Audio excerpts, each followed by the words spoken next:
What's up, everyone? Welcome to the Ramblers podcast, episode 15. Woo! We have 15 episodes. Fuck, man.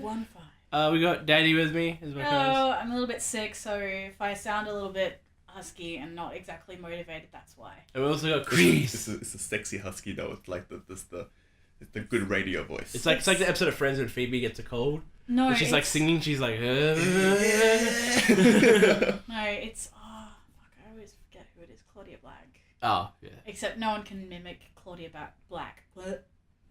Neither can. And we also have Chris with us today. Yeah. Hi. Yeah. Sorry. All you were doing was doing an effeminate husky voice when Right. No, that wasn't me. That was Danny. That was Danny. Also, we apologize. It's kind of like the weather's on and off at the moment. Yeah. So we hear loud. That's the rain. That's just little Rocket Man dropping something on our country. Rocket Man. So today we're talking about a few news things, and our main topic, which is video game reboots. Just a general discussion. Reboots. No, like in depth. Oh, we'll be in depth, but no like. Boy, I feel like an interesting topic to talk about. Yeah. Reboots in video games are very different to any other form of reboots in any other medium. But anyway, how you guys going? Oh, I'm going good. I'm struggling, but I'm getting there. I've never heard a bigger lie in my life, Danny. I'm struggling, but Be honest. Open up. I'm We're all dead friends inside. here. Looking for a way out of life. None of this is worth it. And we also have a cat on the podcast as well. Yeah, Yeah, but she wants to escape. She'll start meowing in a second. She'll start. Yeah. No, I'm counting on it. Yeah. Let's get for the tail. It comes up on the mic. There we go. Oh. Just because of there, yeah. But anyway, Cool. What have you been up to, Chris? You been good? Are you dead inside like me? I was more dead inside last week, so I'm a little bit more rejuvenated now. Yeah. So I've actually managed to fit some game time in, which is like astonishing. Yeah. See, I've been gaming, but I'm not sure if I've been neglecting assignments or I do actually have time. Like, I don't know if what... Yeah. Don't think about it. Yeah, let's the less you think about it, the better it is. I'm in a state of limbo at the moment when it comes to assignments because I've just finished a dance film, which was taking up all my fucking time. It's not good. Oh man. Yeah, it's terrible. My dance film. I hope, my mate Liam might be listening, who was the DOP on that. He did it pretty good, but oh my god, this dance film was just not good. You gotta show me it now. You can't say that. It's not like bad good. Pop You it on just YouTube. watch it. You're like, they were really trying to be good, Yeah. but they didn't get there. yeah. But anyway, so I've had like a week where I've technically had assignments, but none of them are due.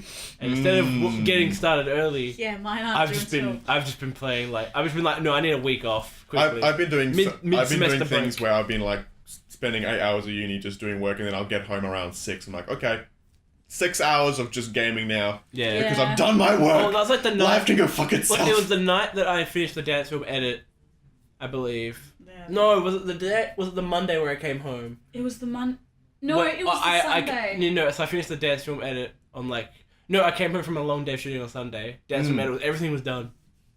And then, instead of getting a good night's sleep, played Total Warhammer 2 for a good 8 hours. Good boy. No, it was Divinity. No, I played Divinity for a good 8 hours. Both of those games are the one more. Yeah, I'm just like, cool. And it was like 5 o'clock in the morning. I'm like, I'm gonna get up for class in like 4 hours. I've got a story with that. I have a very similar story like that with Shadow of War. Yeah. The fucking Olog. That son of a bitch. Like, I'm ready to sign off. It's like 11:30 at night. I'm like, cool, this is time to go to bed now, so I have a good day tomorrow. And then fucking Olog kills me. And I'm like, that's fine. And he breaks my sword. Yeah, you're like, what? They can do that now. Like, He took my favorite sword. He snapped it. And I was like, dude, you just on my shit list now. Yeah. And then a little pop-up says, you can get your sword back if you kill him. You can get one and recraft it to be better than it was before. Yeah, well, okay, well now I gotta kill him. So I went and killed him, and he fucking killed me again. And I spent until 1:30 in the morning trying to kill this motherfucker who killed me 6 times. Talon even gets pissed off and he says, I really hate dying. And Calibrimbor said, then stop doing it. I was like, oh, you son of a bitch. Now you're pissing me off. Just look at the game, Talon looks at the camera like, hi. Italian, voiced by Troy Baker. Here to tell you that you suck and please get better at this game. If the game will go there, the game will get that meta, I swear. It's just like, there's like, hi, I'm this person from TV. It's just, hi, I'm Italian from Shadow of War. Here to tell you to tell you to get good. Seriously, at one point I swear the game was going to recommend, just like, do you want to not, like, go off the Nemesis difficulty? Maybe you'll do Yeah. better. Then I was like, no! It's like those games where it's like, oh, we see you're struggling. Yeah. Like, we'll bring up a window that allows you to change difficulty now. Just so you know you can do it. Yeah, God of War did that in, like, when I first... Trial of Archimedes? Yes. You're God. clearly not good enough to do this. Yeah. It's not our fault. It's not our fault we made an impossible section. This was pre-patch as well. It was Oh, insane. I do have mad respect for you because you beat Trial of Archimedes pre-patch. Yeah. Anyone who did that pre-patch, I have respect for. Because that means they're actually good at what they do. Yeah. Yeah. I just remember... I just remember getting so many, like, all caps messages from you. This was before you guys were together. Yeah. This was in 2013. This was way This ago. was year 12. So when you needed someone to freak out too, Yeah. there were very few people who could stand Who your keyboard understood. spamming. So it was just me getting like things at 1 a.m. in the morning, just like. Because I wasn't... I'll just say Archimedes, like yes. So I was on Twitter, but I wasn't as active. I'm so thankful you weren't that active on Twitter. Oh my god, Twitter would have exploded. Would have actually gone Also, up. Twitter, if you're listening, don't give her 280. I want the Don't give her 280. 280. So Twitter has currently a 140 character count, but certain accounts have been given 280 characters. No. And what it's so And she's bad. campaigning, and I'm trying to campaign against I her. think you have to. The It's like world a political campaign. Like, hi, I'm Danny Campbell. I want 280. It's like, hi, I'm Chris Buster. I don't want her to have 280. I think you have to have a verified account. Yeah. They're doing it at randomized as well, though, Alright. because they want people with low and high traffic and a whole bunch that just test. Give these up! No! I tweet every single day, at least twice a day. You do. It's beneficial. I can No, show you people. should, and you be should like, say, you should say, not you should say our Ramblers Twitter should get it. Yes, no, actually, but then, oh, wait, no, But then, Then Danny will just start using the we'll Ramblers. get Danny on the Ramblers podcast just retweeting something from 2009 from Carrie Fisher. Just gay. yeah, no, okay, so what happened was, since my fucking phone cannot handle having 2 accounts, No. I swear, it always logs me out if I have more than just my There we go, we got the kitty. There you go, kitty. that was Motley. Hello. That's the beginning. That's Like, just the like a beginning. little... It was a mented meow. It was like... Slowly choking on her own spit. It's fine. Oh, poor kitty. It's funner over here. Let's just admire Motley for a second. Yeah. No, yeah. it's not Makes interesting for for good the audience. podcasting. She's so cute, though. Alright, She's yeah. so fat, Anyways, though. yes. So that's what Twitter is. What were we talking about? That's what Twitter is. For those of you who don't know what Twitter is, So this is what Twitter basically, is. basically, I get because I have tweet alerts on for Ramblers, and I get once. I think it was episode 13, probably. Yeah. Like, hey, episode 13 is up now. Go watch it and rate and make sure to share it out with your friends. And then like 2 minutes later, gay. Like Ramblers podcast has retweeted gay. I'm like, what the fuck? So I go on. And Go to that Twitter happened? page, Danny. And then so what happened was Danny's still on the Ramblers podcast Twitter account had retweeted a 2009 post from Carrie Fisher saying gay. And I was like, and then like immediately afterwards I get another retweet from Danny's account saying gay. I'm like, I caught that. I saw that. I saw what you did. Yeah. I do it so many You times. did so many times. I did it once where I was like, such a wonderful day, such a lovely day to be petting a cat and coding all day. And I it was missed that like, one. I've deleted them all, but yeah. Also, a special day today. Shout out to our friend Anthony. Yeah. It's his actual birthday of the day we're recording this. Happy birthday, Happy Anthony. birthday, Anthony. Woo. Hope he listens to the podcast. He probably doesn't. Probably doesn't. Probably. Anthony, listen to the podcast. Yeah, fuck. Also, another special thing. As of today, as of day recording, Wolfenstein and AC Origins come out tomorrow. One day away. Yeah, I'm actually gonna wake up early tomorrow so I can go home, go in the city, pick it up, go home, and play the fuck out of it before I have to go film. So I'm so excited. I'm so But excited. what about Turtle War? Also, I don't have. Oh well, that's like my fun time. Well, that's the other good thing is tomorrow. There's a big. I think I mentioned it on the Total War podcast. There's a big DLC coming out called Mortal Empires. So what they're doing is taking the campaign map from Total Warhammer 2 and Total Warhammer 1, putting it into one massive campaign map, and you can play as any of the races. Sweet. That comes out on Friday with the blood pack that adds blood and gore. So I'm just like, but there's too many. Just die. So yeah, that's also. Tomorrow's gonna be great. Also buying new dice for my D&D campaign I'm gonna run in a couple of weeks. I'm also buying just dice just for the sake of it. Yeah. I'm going to go buy Dice in the end because I realise my Kickstarter money won't go in until November. Yeah. Also just random podcast things. I'm considering. No, nobody take this as actually going to happen. I'm considering. Then don't say it. People will take it. I was like, it's something that if people were keen to watch it, then I might consider doing it. It's about doing like a Ramblers D&D session where we just record the audio of what happens and then we just like, put it up. See, I would be cool for that, but then we probably have to separate it into like hours. Well, every hour I'd be like, that's the end of that episode, and then the next hour, So usually a D&D session's like 6 hours long, so we get 6 episodes out of one session. Yeah, that's really cool. That's something that'd be an interesting idea. That's something I'm thinking about doing because our D&D sessions get fucking hectic. They're great. But yes, we're going to a news segment. Indigestion. It's the news. So the first one, I'm a person who cares about this, but it's worthy noting. The Final Fantasy 15 multiplayer expansion called Comrades is delayed until November. It was meant to come out October 20th, but it's been delayed. Saying that they need to get it ready. The only reason why. Is that just the only reason that they want to make it look more nice and prepared? I think it's just there might be server issues. Like they're still trying to set up servers or something. Oh, okay. So it's not cross-platforming, is it? No, but it's still multiplayer. Yeah, no, but you still require servers to play a multiplayer. I know, but that's what. Unless you're doing direct to port, which they wouldn't do.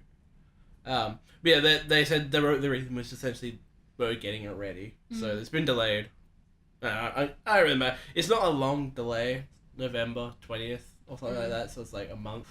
That's nothing. Yeah, so it's like if it was like, and when you got things like Wolfenstein and stuff, that time will just pass. And I'm like really excited for this because I love Final Fantasy 15, but I think Final Fantasy 15. So the multiplayer essentially is you create a character and you meet up with other players and you go monster hunting. Oh, and you do missions with each other. It's really cool. But I think that's you're part of the King's Wave as well. Oh right, I see. I like that. Which is really cool. I'm super pumped for it. I know you guys aren't big FF players, but like, what do you guys think of the news that the multiplayer expansions? I always like them as long as they have a valid reason. I always like when when developers say, "Hey, we want a little bit longer to work on this." Yeah. Because we want to make. Actually, that's more a question. What do you guys think about delays in general? If they have a valid reason, then yes, I don't mind. Yeah. But if it's something like Outlast, where they go, "We want to make it as perfect as possible," so this is Outlast 2, by the way, and they just didn't. I don't know, visually they made it look nicer, but that's about it. Oh, to be honest, they made the game run pretty smoothly. Yeah, I think that is what the time was like, because in game development, there's a common term which is called crunch. And that's when you hit that point in the game development cycle where everyone has to essentially do 20-hour days a day. And that's when they're hitting end of deadline, but they need to get some of those things done.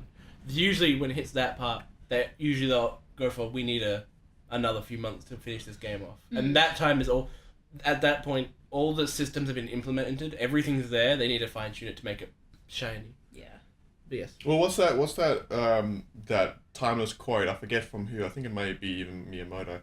Was that a bad game shipped on time is bad forever. A bad game delayed is good forever afterwards. Something along those lines. Yeah. So I mean, I will always be disappointed in delays. If it's a game I'm looking forward to, but I will never hold it against the developers because when I do get it. It's going to be better than what it was. It was like Witcher 3. They were like... Cause I remember that got like a year delay. They were like, we need another year. Well, they delayed it. It was meant to come out in 2014, then delayed it into 2015. And then the next time we heard of it, it was coming out in May. So, I mean, that remains like one of my top games of all time. Yeah, so like... And even Shadow of War, which I'm playing now, was meant to come out in August. Yeah. And so they delayed that that's also a month and a half. And like, now it's... Yeah. Another good example is Max Payne 3. That suffered, like, I think 4 delays. It went back... I think in its entirety, it went back 1 year and 6 months. Not all at once. It was like, all right, we're going back to this month. And then Rockstar was like, back to this month. All right, this month specifically. And they picked the month Diablo 3 was coming out. It's like... Yeah. Good job, Rockstar. I love your ego. I love how your ego gets in funny decisions. Not many people can get away with that. Yeah. But that's the thing, like, it's always hard to tell, like, how the game could have been if it wasn't delayed. But, like, you can almost be assured that it was going to be worse. Yeah. So, especially one way or another, even if it ends up being poor, yeah, it's still better than it would have been. Usually the reason why there's delays is the process of fine-tuning the game is in making all the systems look better, putting the last layers of rendering and graphics on, and make sure it's as bug-free as possible. That's usually it. Or they've realized there's fundamental flaws in the mechanics and they need to go back and change a lot of them. That's usually the big thing. But if it's fundamental mechanics, the delay is usually at least a year long. They're like, oof. our game concepts don't really work. We need a year to rework the entire game and then build the rest of the game around their new systems. I wonder, this might be a good segue into, what do you guys think of indefinite delays? Motherfuckers. I hate when the term indefinite delay annoys me. Just say cancel. Yeah. Like, you're not, like, indefinite delay is like, oh, we're going to return to it, but, like, the amount... How many times has a game been indefinitely delayed and it's never come out ever again? Well, it comes out, but if it comes out, it's not the game you're looking for. Just say we're going to do a Blizzard, Overwatch. That was... Oh, it was Titan, yeah. Yeah, Titan, a game that Blizzard was working on for, like, 4 years. At the end of that 4 years, they're like, this isn't good. They scrapped Titan, but then took certain mechanics from Titan and were like, let's put this into another game that's more fun, and that became what Overwatch is. What's Overwatch? I've never heard of this before. It's like this game. I don't know. It's got some overs and some watches. That was low-hanging fruit, my friend. There's people looking at watches over a cliff. Overwatch. So salespeople with 7 watches on their wrists. Yeah, it's Movement's video game. Yeah. Yeah. Movement sponsor us. I want a free watch. What else we got? Alright, hold on. I unlock my phone. My phone locked itself. What else we got? So professional. Look at that. Okay, this is a bit of movie news. J.J. Abrams. We've completely skipped over one of the most important game releases, though. What? Danny.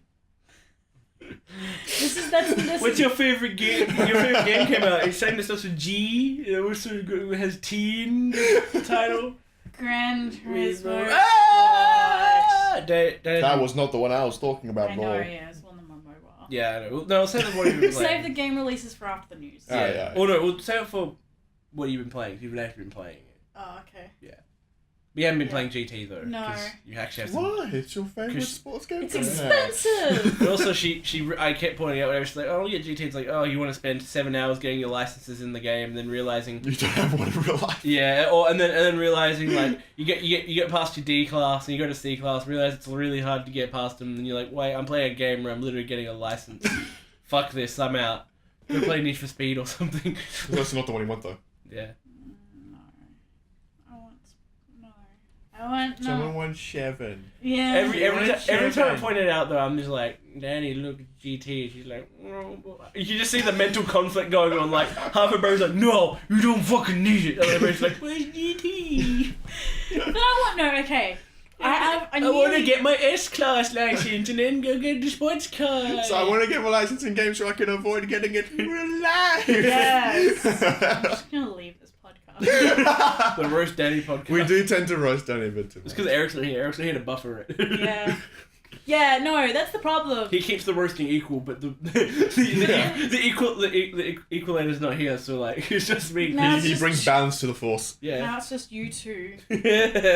Who we make a point in our lives to just rip you apart every chance we get. The next point of news I was going to go to is J.J. Abrams says, and I quote, Star Wars Episode 9 can't revel in the past, it needs to go elsewhere. Christ, I hope Just so. like the trailer? This is... Okay. Episode 9. Episode 9. The one after this one. Oh, okay. What? You in this new trilogy, you just like... It's about time I was just like, oh, Episode 9's been thinking like, but it's got a trailer, I'm like... She's only seen 6 of the movies, so I don't blame her for not being totally invested. Well, Episode 1, Episode 2, Episode 3, Episode 4, Episode 5, Episode 6, and then Episode 4 again. Yeah, right? Because it's Force Awakens is a clone of Episode 4. Oh. They may have been a bit inside baseball. Yeah. I'm like, what? Are you making fun of the fact that I don't know. Yep. Continue. What haven't you done? What do you guys think about this quote from the JJ himself? Oh my gosh. Well, first off, was a super safe director to choose after what's his name left. Yeah. But I mean, yeah. Colin Trevorrow. I think if he's gonna go on and he's gonna take his own advice, I guess. You better. I would hope so. Especially considering so far, at least with the trailers, Last Jedi looks a little bit Empire-y. I'm hoping that's just the trailers. Yeah, no, yeah. But if they can move away from that pattern that they've clearly taken inspiration from, that would be best. They need to do something different. Yeah. They need to take more and that was everyone's moment of apprehension when they found out JJ was taking back. We're like, he's very safe. Yeah. We don't like again. I love Force Awakens, but I love it for what it is, and that is it's essentially Disney going, we can do Star Wars again. Trust me. It's kind of a reboot. Yeah, it is. I would call Force Awakens a soft reboot. Yeah. Easy, absolutely. I saw that. I forgave it because like they needed to prove they could do Star Wars again.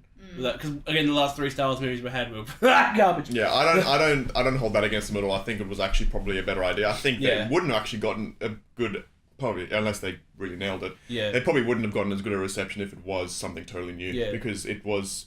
That's what the original trilogy, the prequel trilogy was. Yeah, because that was way more political. And it was something and different. People didn't want that. It was something different, but it was different done wrong. Like it was just like it missed its mark. It was like I was like, oh, I want to do something different, but we're going to do it really boringly and with really bad characters and with horrible environmental CGI. Yeah. Oh yeah, no.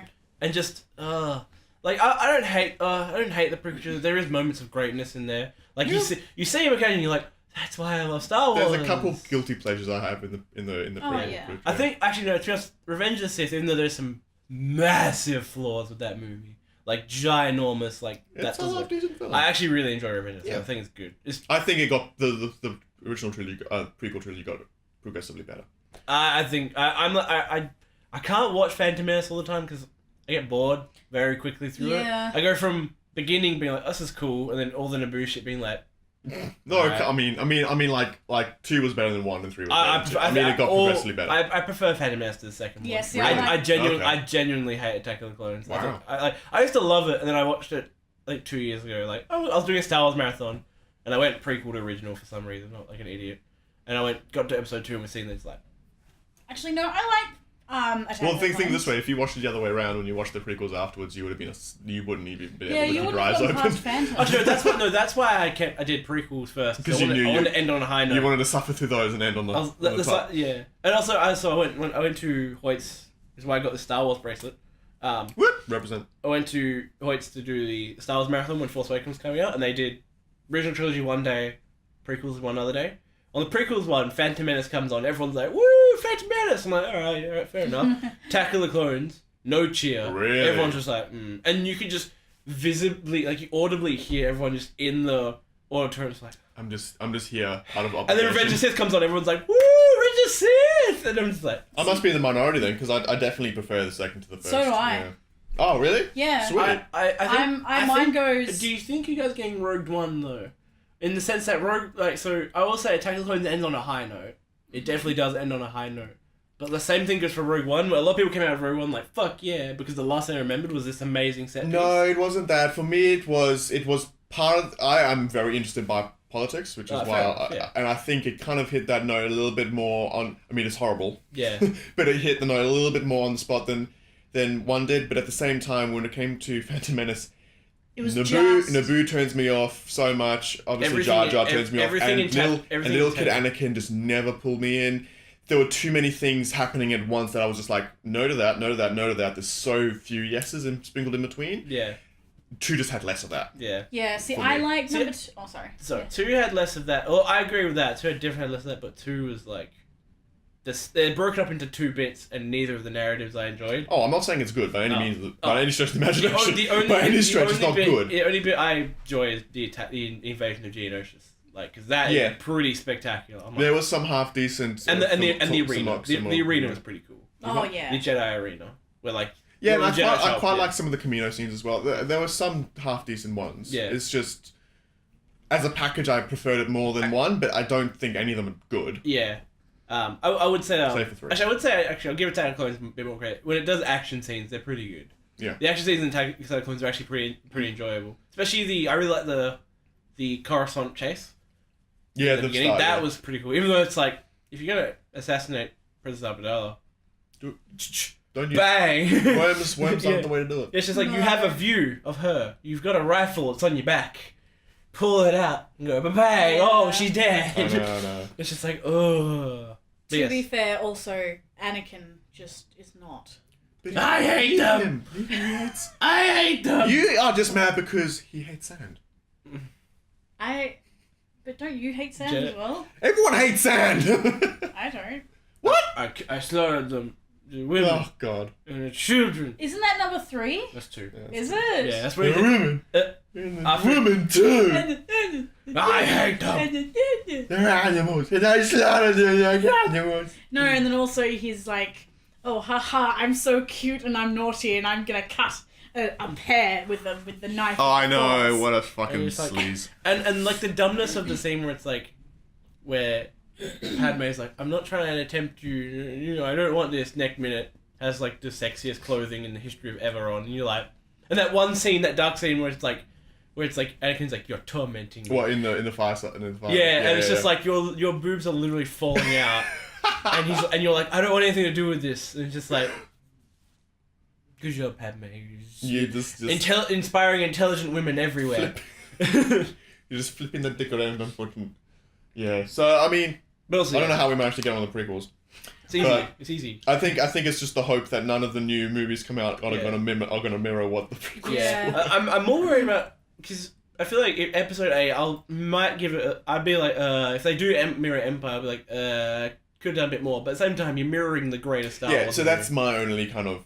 With episode 9, Yeah. I'm like, you're mirroring one of the good but not great ones because I'm not a big fan of Return of the Jedi. No, that's my least favorite of the three. Yeah, same. It I think like the first half is great and then first act is great. Second act just you just like. Is Return of the Jedi Alright, with cool. the Ewoks? Yes. Yeah. But to give Return of the Jedi credit though, it has one of the greatest ending conflicts a movie has ever had in the history of ever. No, that final 45 minutes Is- are probably Yeah. maybe my second favorite in the whole series. Just for the Luke, Vader, and Sidious confrontation, Yeah. that Yeah. shit is That's beautiful. pretty spot on. And how it's not just we're gonna fight. There's like storytelling going on, and like every fight, and like everyone moves in that fight from different, like not just physical, places, like from thematic places. Yeah, And you see emotionally like as Luke questioning like whatever, like his alignments and stuff with that awesome shot where he peers his head out. And half his head is in the darkness, half his head is in the light, Yeah. and he's just like, bro. And then like the whole. And even Vader is doing that as And I well. love that scene where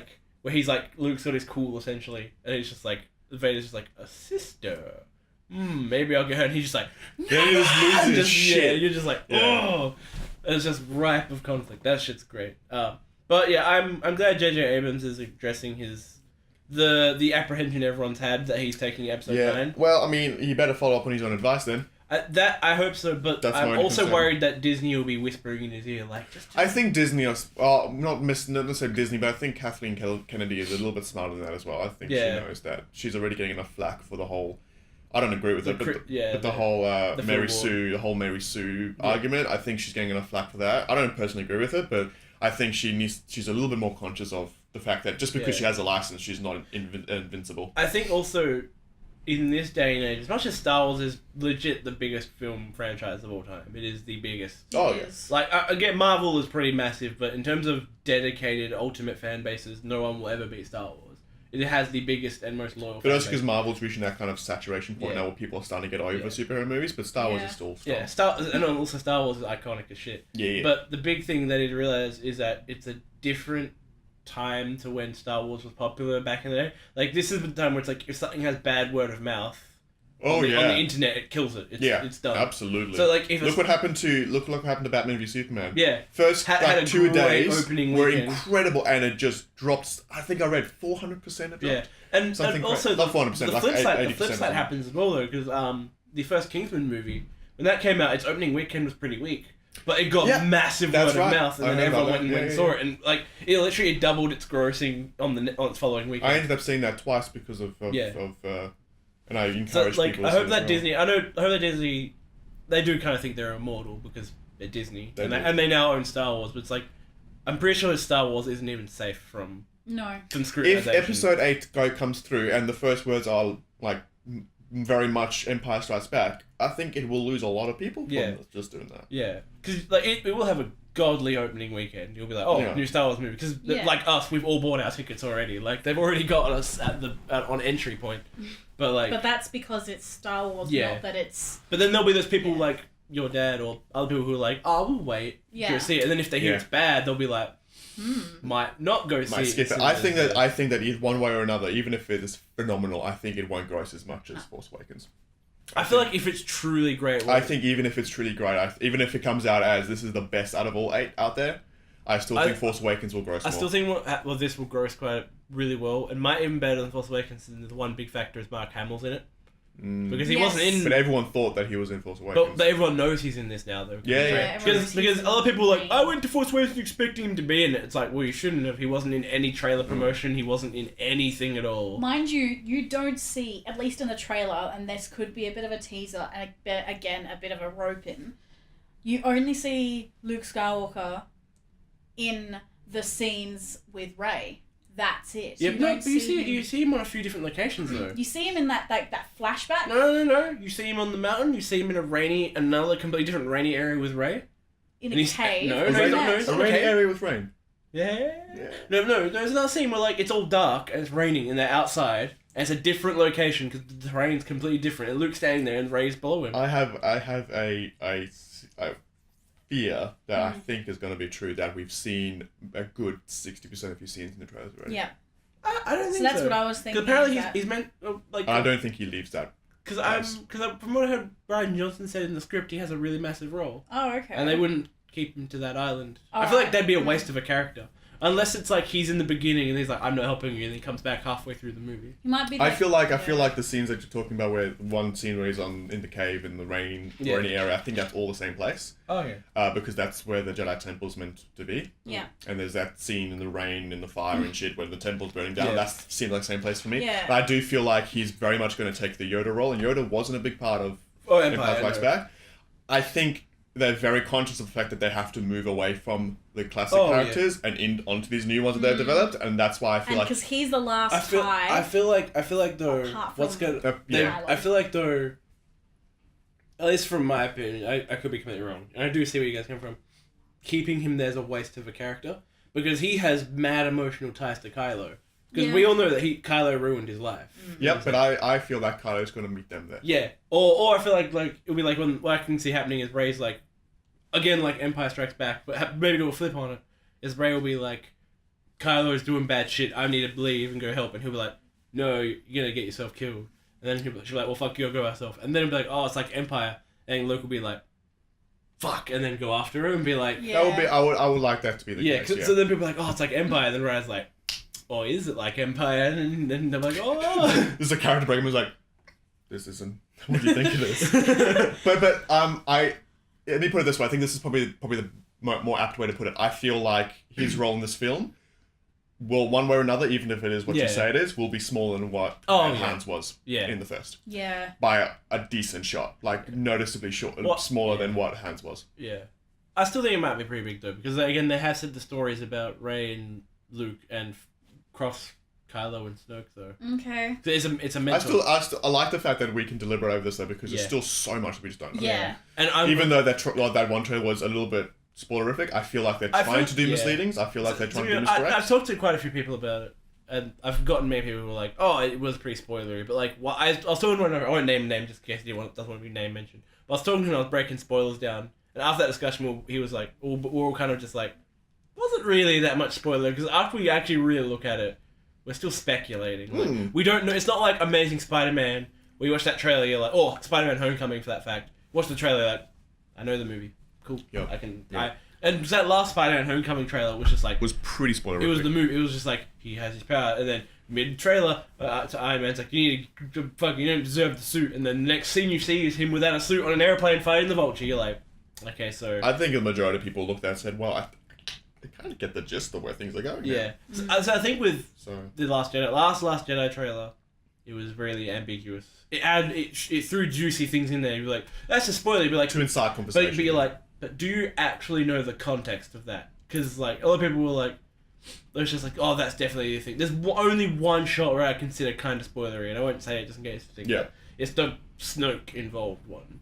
With one of the Snoke involved shots. Oh, yeah. That one, I'm like, that's a little spoilery, but at the same time, I don't understand the context of that, so I'm just like... Yeah, and that scene, like, by itself also kind of lends towards, well, this looks a little bit Empire-y, because... Yeah. But that's the thing, like, this movie can totally get another trailer before its release. I hope it does. I think they will. I don't need one. Yeah. I'm perfectly happy to leave it where it is right now. We'll definitely get an international trailer for, like, China, and because...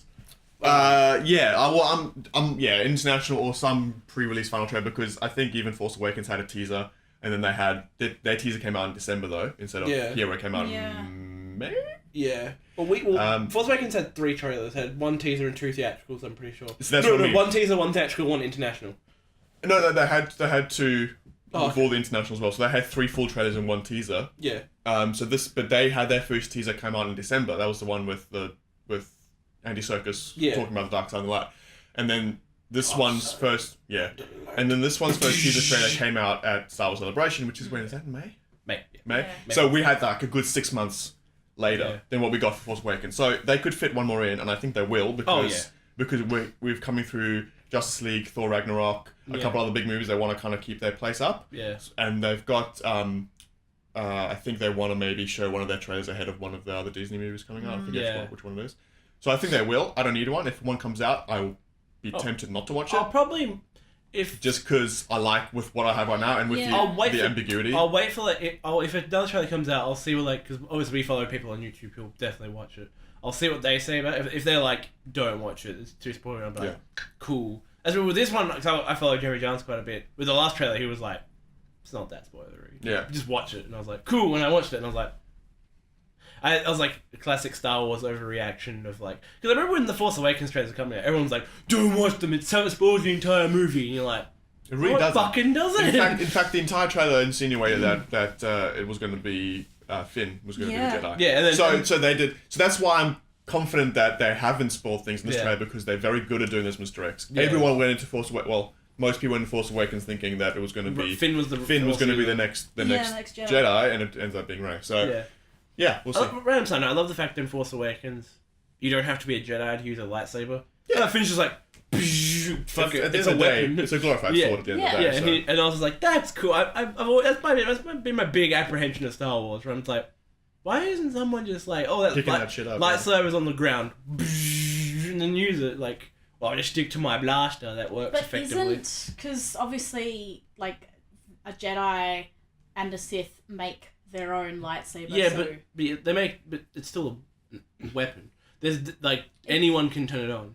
I mean, that's why you got the Skywalker lightsaber was first Anakin's, and then that's true. Yeah, it doesn't sync. It doesn't sync to your DNA or anything. It's just it's an item. Anyone can turn it on. And up until the point that Finn used it, I think we hadn't really seen any non-force sensitive character use a lightsaber. So not in the combat sense. Han Solo did use it in Empire for the time. Oh yeah, true. That's right. That wasn't combat though. He was just like. That's true. Yeah. But I like the fact that Finn was like, "Fuck it." Yeah. Which I think seed more into the whole misdirect that the movie was going on. But we'll see. Alright, the next bit of news is Aquaman has finished filming. Yeah. They've wrapped. What are you guys? My man! Yeah! Just like a bat. I could dig it. I dig it. I have to say, Jason Momoa is owning that. He has made Aquaman awesome. I like it at the same time. He looks a bit like an idiot. Well, I think he's just gonna go for it though. I think he just doesn't care that he's an idiot. Yeah, the script is horrible. Let's be honest. You can tell from the trailers that the script for Justice League is pretty shite. Yeah. Well, there has been a lot of changes though, because Joss Whedon, like I said last podcast, Joss Whedon has rewrote a lot of it. Yeah, but I feel like there's only so much. Only so many times you can polish a turd. Oh yeah. You know, so I think that what he's doing is making it slightly less dumb, disgusting, dumb, insufferable turd. Not melodramatic and not. A little bit more, logical. Yeah. But I mean... A little bit more uplifting. You can also see, back on Justice League, even though we were talking about Aquaman, back on Justice League, if you watch the trailers, there's shots from the same action scenes. Yeah. They're complete, they look where they had post and pre visual and you effects. Can completely tell now that, like, Joss Whedon's like, let's not have everything in black. Put colour on it, please. But at the same time, it's that very oversaturated CGI that is pretty synchronous with what Zack Snyder does. That just you look at that, I'm like, my eyes are already hurting. I'm looking at it through a little 12-inch screen on my tablet, and my eyes are still sore. So I'm excited, but back on. Listen, I'm still gonna see it. I'm still gonna see it opening week. Yeah, same. Because I still like the fact that there's 2 very different tones of superhero movies out there. Yeah. I'm not expecting to enjoy it, but that's part of the reason why I enjoyed Wonder Woman so much. I went in there expecting this will be average at best. Yeah. If this movie is average, I'll consider that a success. And that's how low DC has set the bar. And I don't care. I don't need it to be honest, an Avengers competitor. I don't want another Batman v Superman. If I come out being like, it's fine, I'll be like, at least I didn't want to fucking kill myself halfway through it because like how bored I was, or at least it's not as dumb as Man of Steel where you're like, Who thought of this? I still think that the extended version of Batman v Superman makes it watchable. We talked about this like before Yeah. off podcast, but I'm like, I'm like, Yeah. I hate the extended. I think cut. I am a minority in that. I actually. I've met a lot of people who think the extended cut's way better. Yeah, but the more I watch it, like I've seen it a couple times since, it's because you have that don't you have like morbid curiosity for things that you know are bad. Yeah. You just keep going back to them. She just wants. Is it really that? So I did that with Suicide Squad. I was like, yeah, no, this shit's horrible. Yeah. But the more that I watch Batman v Superman, get to the character introduction, you're like, it was like. But the more I go into Batman v Superman, I find something new every single time that makes me appreciate it a little bit more. So my opinion of Batman v Superman over the past 2 years at this point, or not even, in the past year and a half, has slowly gotten a little bit better. It's still not a good movie. I went from being, when I first saw it, I was like, I can, there's bits I love. Like, I bits I'm like, this is cool, I can dig it. And then I saw it a second time, I was like, yeah, no. And then I bought Did you see it second time in cinemas? No, just saw it. Yeah, and then I bought the extended cut Blu-ray because I was. You're a crazy person. No. That I was under the impression I was just like, this movie would benefit from an extended cut. Yeah. I was like, there is much more that could be added, and I was like, yes, this would be awesome. So I bought the extended cut. Like, this is gonna be better. It's gonna fix the movie. And I fell asleep twice, on both times trying to watch it. The second time I fell asleep, woke up and was like, oh, we're at them creating Doomsday. How much of this movie I got left? Check runtimes to an hour left. I'm like, fuck this, I'm going to bed. Yeah, that my only attraction to that film is the first 2/3. The Doomsday shit is just.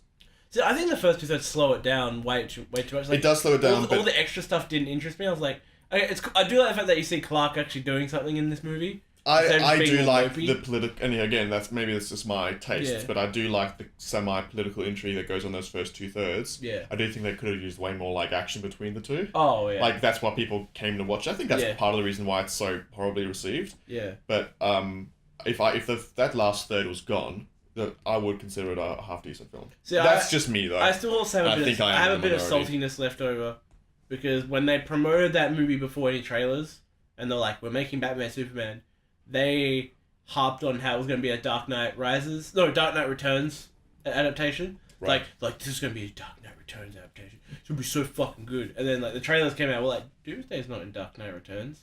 Yeah. And they made like a weird hybrid of Flashpoint, Dark Knight Returns, and Death of Superman in one movie. It's like, nobody wanted that. Yeah, you wanted to pick one comic and stick to it. Yeah, it wasn't just that though. It was just the whole idea of rushing the Death of Superman aspect into the Dark Knight was just a real shitty mistake, which is why I'll never stand by what they've done with Doomsday, because they've destroyed that now. They can't go back to Doomsday. Yeah, and they could totally made that an intriguing story down the line. But Death of Superman's a fucking great comic. Like I love I've read Death of Superman. It's fucking amazing. It's so cool because like the second half of that comic is just Superman and Doomsday fighting, but it's like both of these superpowered gods beating each other down, and you see both of them getting worn down to the point where it's just like it's like you see Superman being worn down to completely nothing, and it's like that's really humanizing. You're like, oh, that's Superman. Like he's like getting completely destroyed by this other god, but he's also the fucking Doomsday is getting completely destroyed at the same time. Then it ends with them both dying, and they're like, oh, Superman did it, and he's just laying there and he's just dead, and they're like, oh, fuck. Yeah, so I think that's one of the ways that Marvel has really done well, is that they don't take those shortcuts. Yeah. Like, that's the thing. Like, Justice League was trying to get, like, they've made this in 4 years. Yeah. If you really want to count that. 4 years and 3 movies. Yeah. They've made it to their Avengers style with it, where Avengers took same amount of time, 4 years. 6 movies. But they took, like, twice as many movies. Yeah. So, it was clear that they were rushing. But back to Aquaman. Are you guys excited for Aquaman? Yes. I am. Solo Aquaman. And do you know why I'm excited for Aquaman? Why? Because James Wan is behind it. Yeah. And that I don't like everything he's done, but I have faith in him. Like it's not so much that it's because everything he's done before I like. It's because he is a very specific style of actor. Yeah. Of director. And they're clearly going for a different feel. Yeah. Like, the thing with Zack Snyder, I just don't like his style, just in general. Yeah, he's very few exceptions. I love Watchmen and I love 300. The rest is shaky ground for me. Yeah. James Wan, I haven't seen many of his films. I've seen maybe 1 or 2. Insidious is pretty much it. But because of his film style and his script style and the way that he directs films, the suspense that he has and that kind of style. Did he do Star Trek Beyond? No, that was the Fast and Furious director. Oh, yes. I get those two confused. They're similar names. I did as well. That's why I just looked it up before, because I wanted to make sure I didn't make that mistake as well. Yeah. But that's what I'm hoping they do here. What they've done with Marvel is you got a political drama for Winter Soldier, you've got a comedy for Guardians of the Galaxy, you've got a comedy for Thor Ragnarok, you've got... They change up the genres a bit for each film. I want them to do that. And Fox is doing that now. Fox, that's probably the more apt example, actually. Fox is doing that. Fox is like... Fox is like, yeah, Deadpool, you want to be a full-blown comedy? Yeah. Logan, do you want to be like a Western-style drama? Yeah.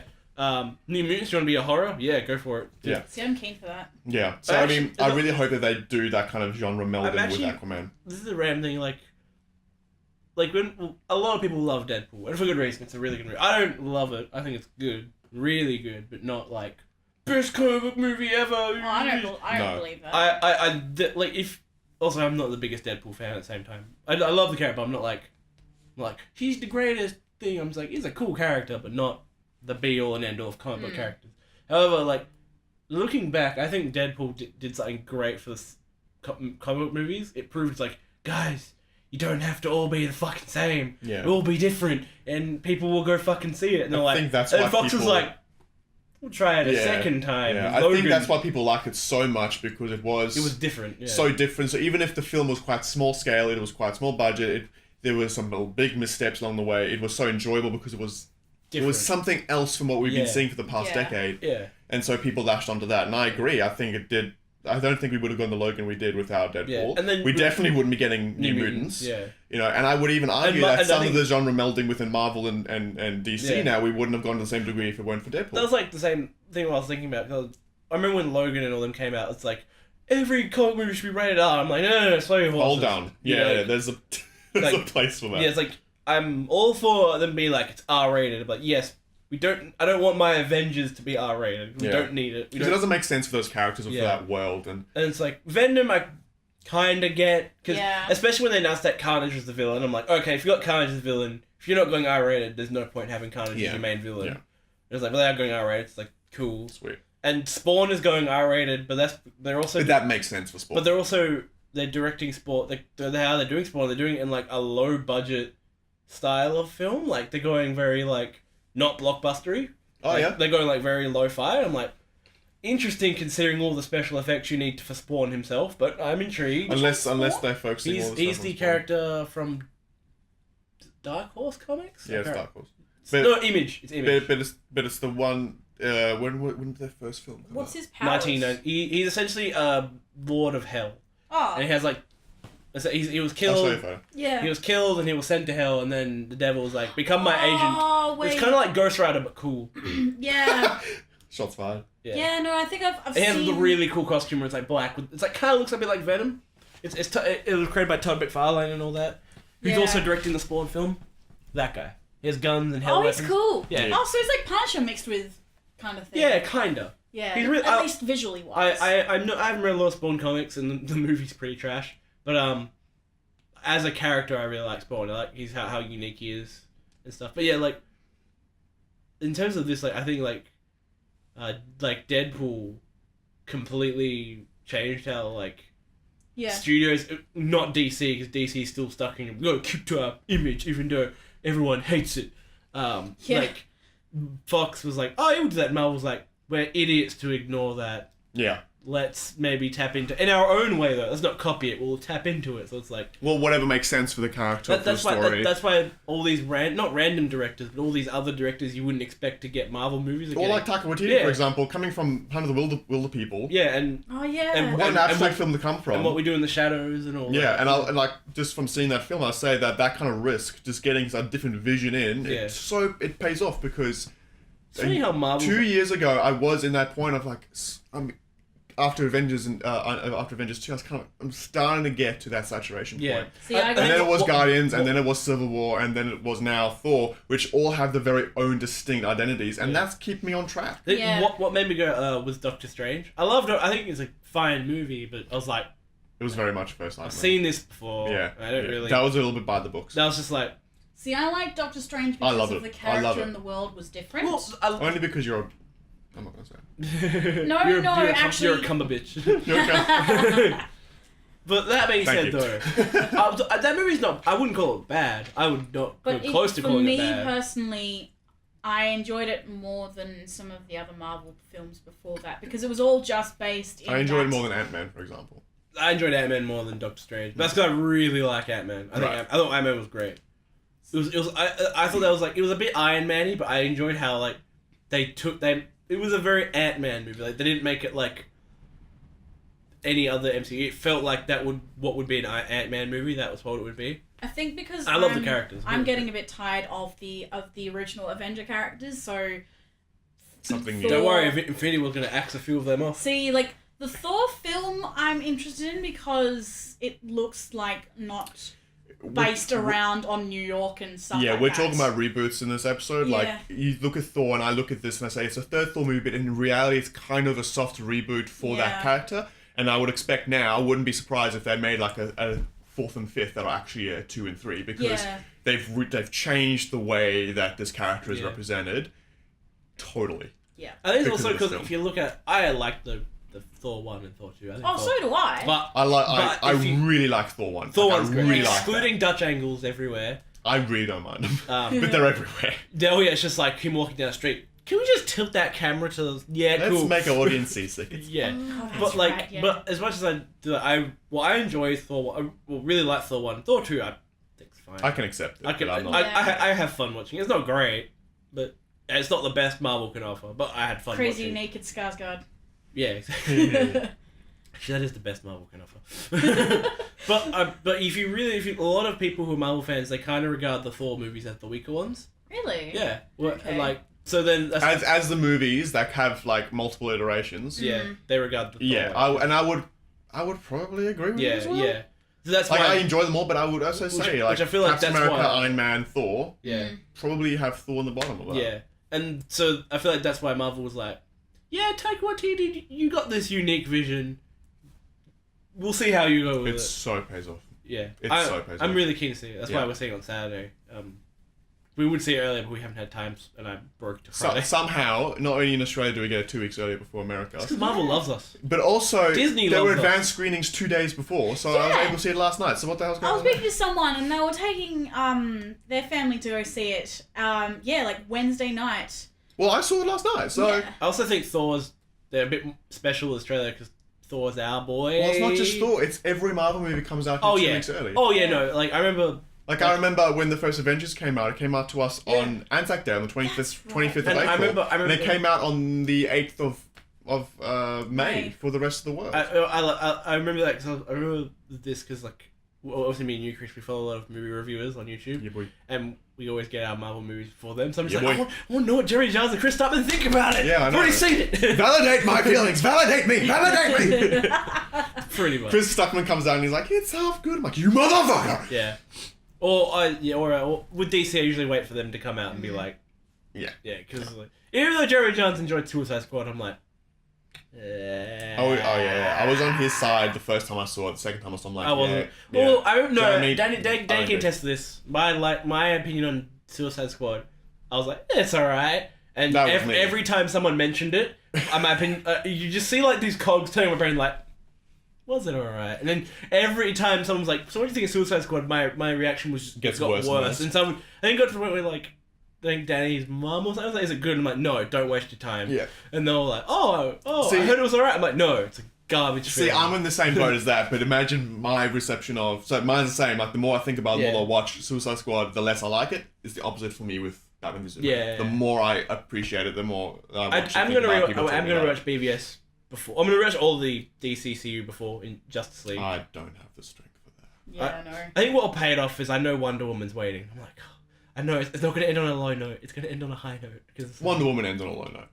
Yeah, but... the movie in itself is a high note, but that ending is just... To be honest, I enjoyed... As much as it was campy and dumb, I enjoyed the end of... No, it's not the campy part. It was... I don't care that you have a mustache-twirling villain. See, I like that. I love that. I thought that was amazing. Like... But it's just the CGI-filled fight, boss fight at the end that I can't get behind. It's just boring. What capped it, though, was... It wasn't just the showcase of CGI, though. There was character going on in there. Yeah. And I did like the Chris... Spoilers. I did like the Chris Pine sacrifice. I thought that was really cool. I was like... The way that they did that, because it was going to be very similar to Captain Rogers' Suicide, wow.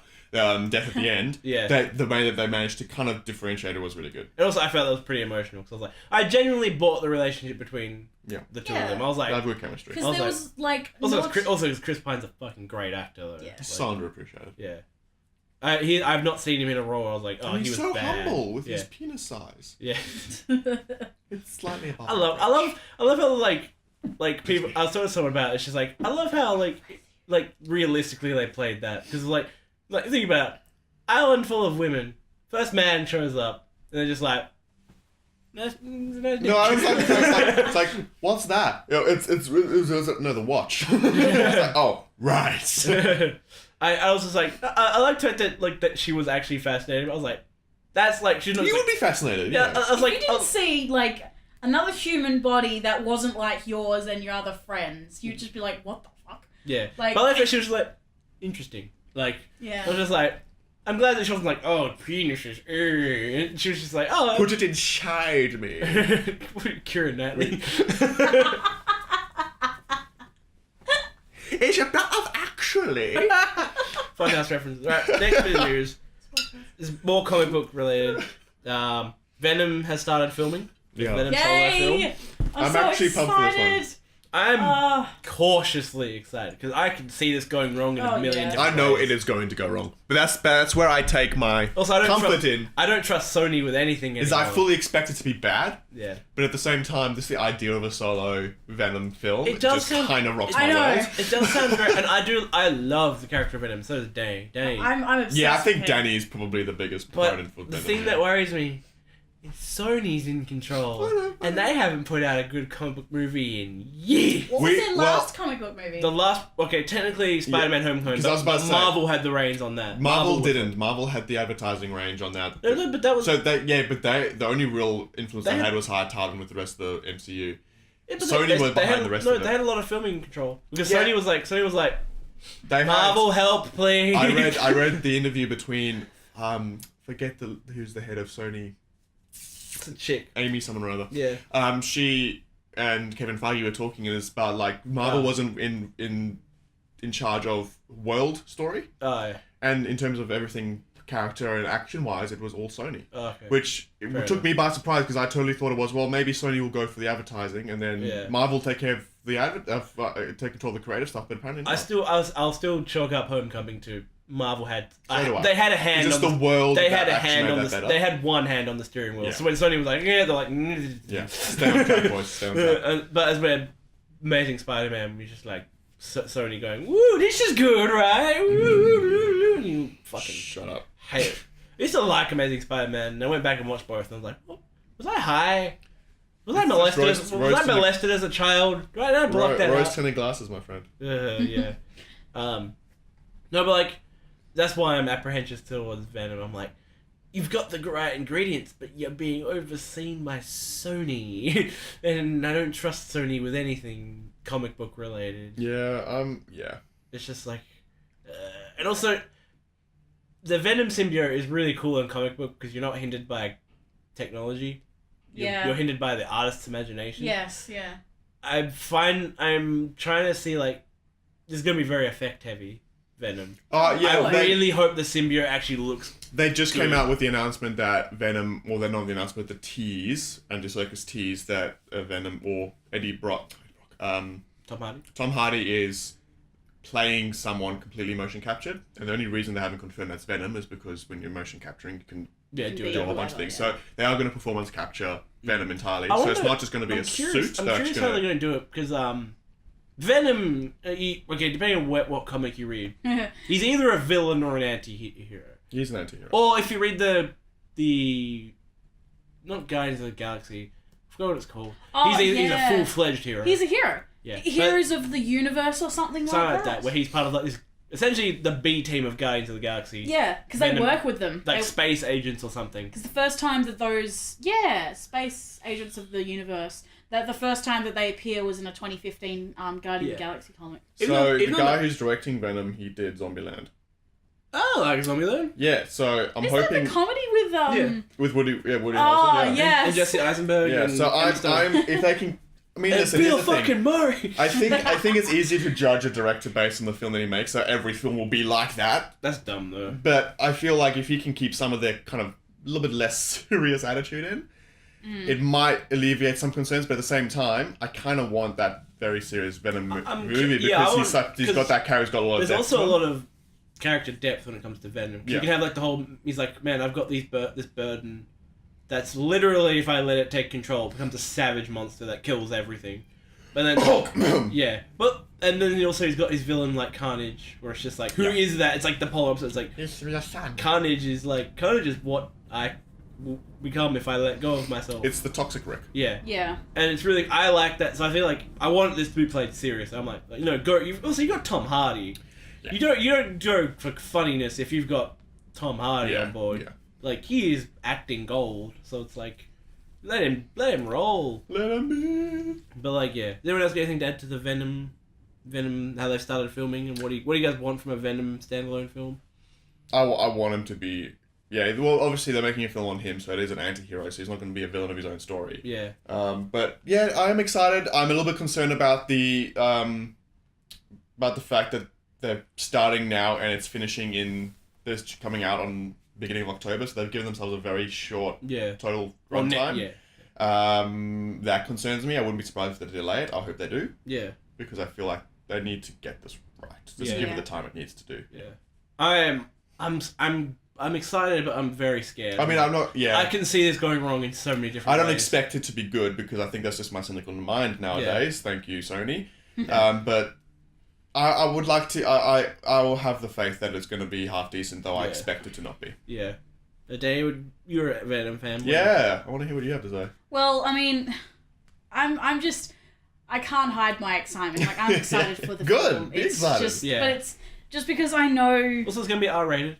Yeah, actually, so that also makes me. I'm more excited to see Carnage, to be honest. I'm like, fuck yeah. Yeah, but it's easier to get.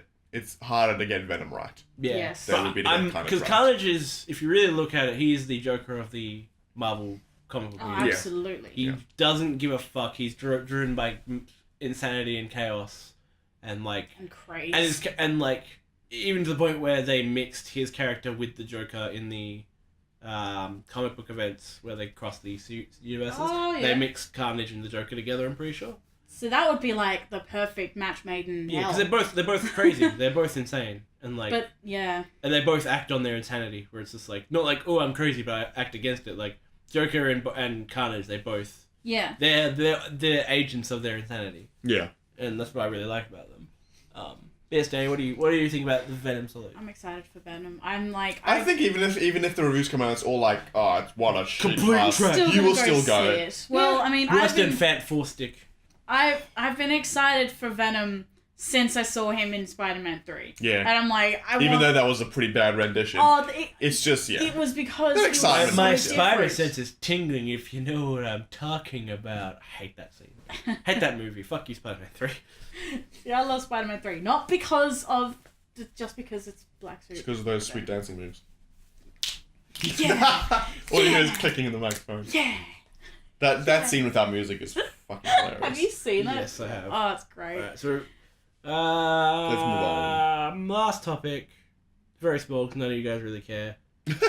Metal Gear Survive got its release date for February 20th, 2018. For those who don't know, Metal Gear Survive is the first Metal Gear without its beloved lord, Hideo Kojima.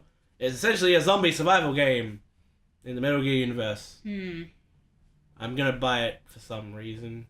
I don't know. Are you guys going to get Metal Gear Survive? Probably no. Not.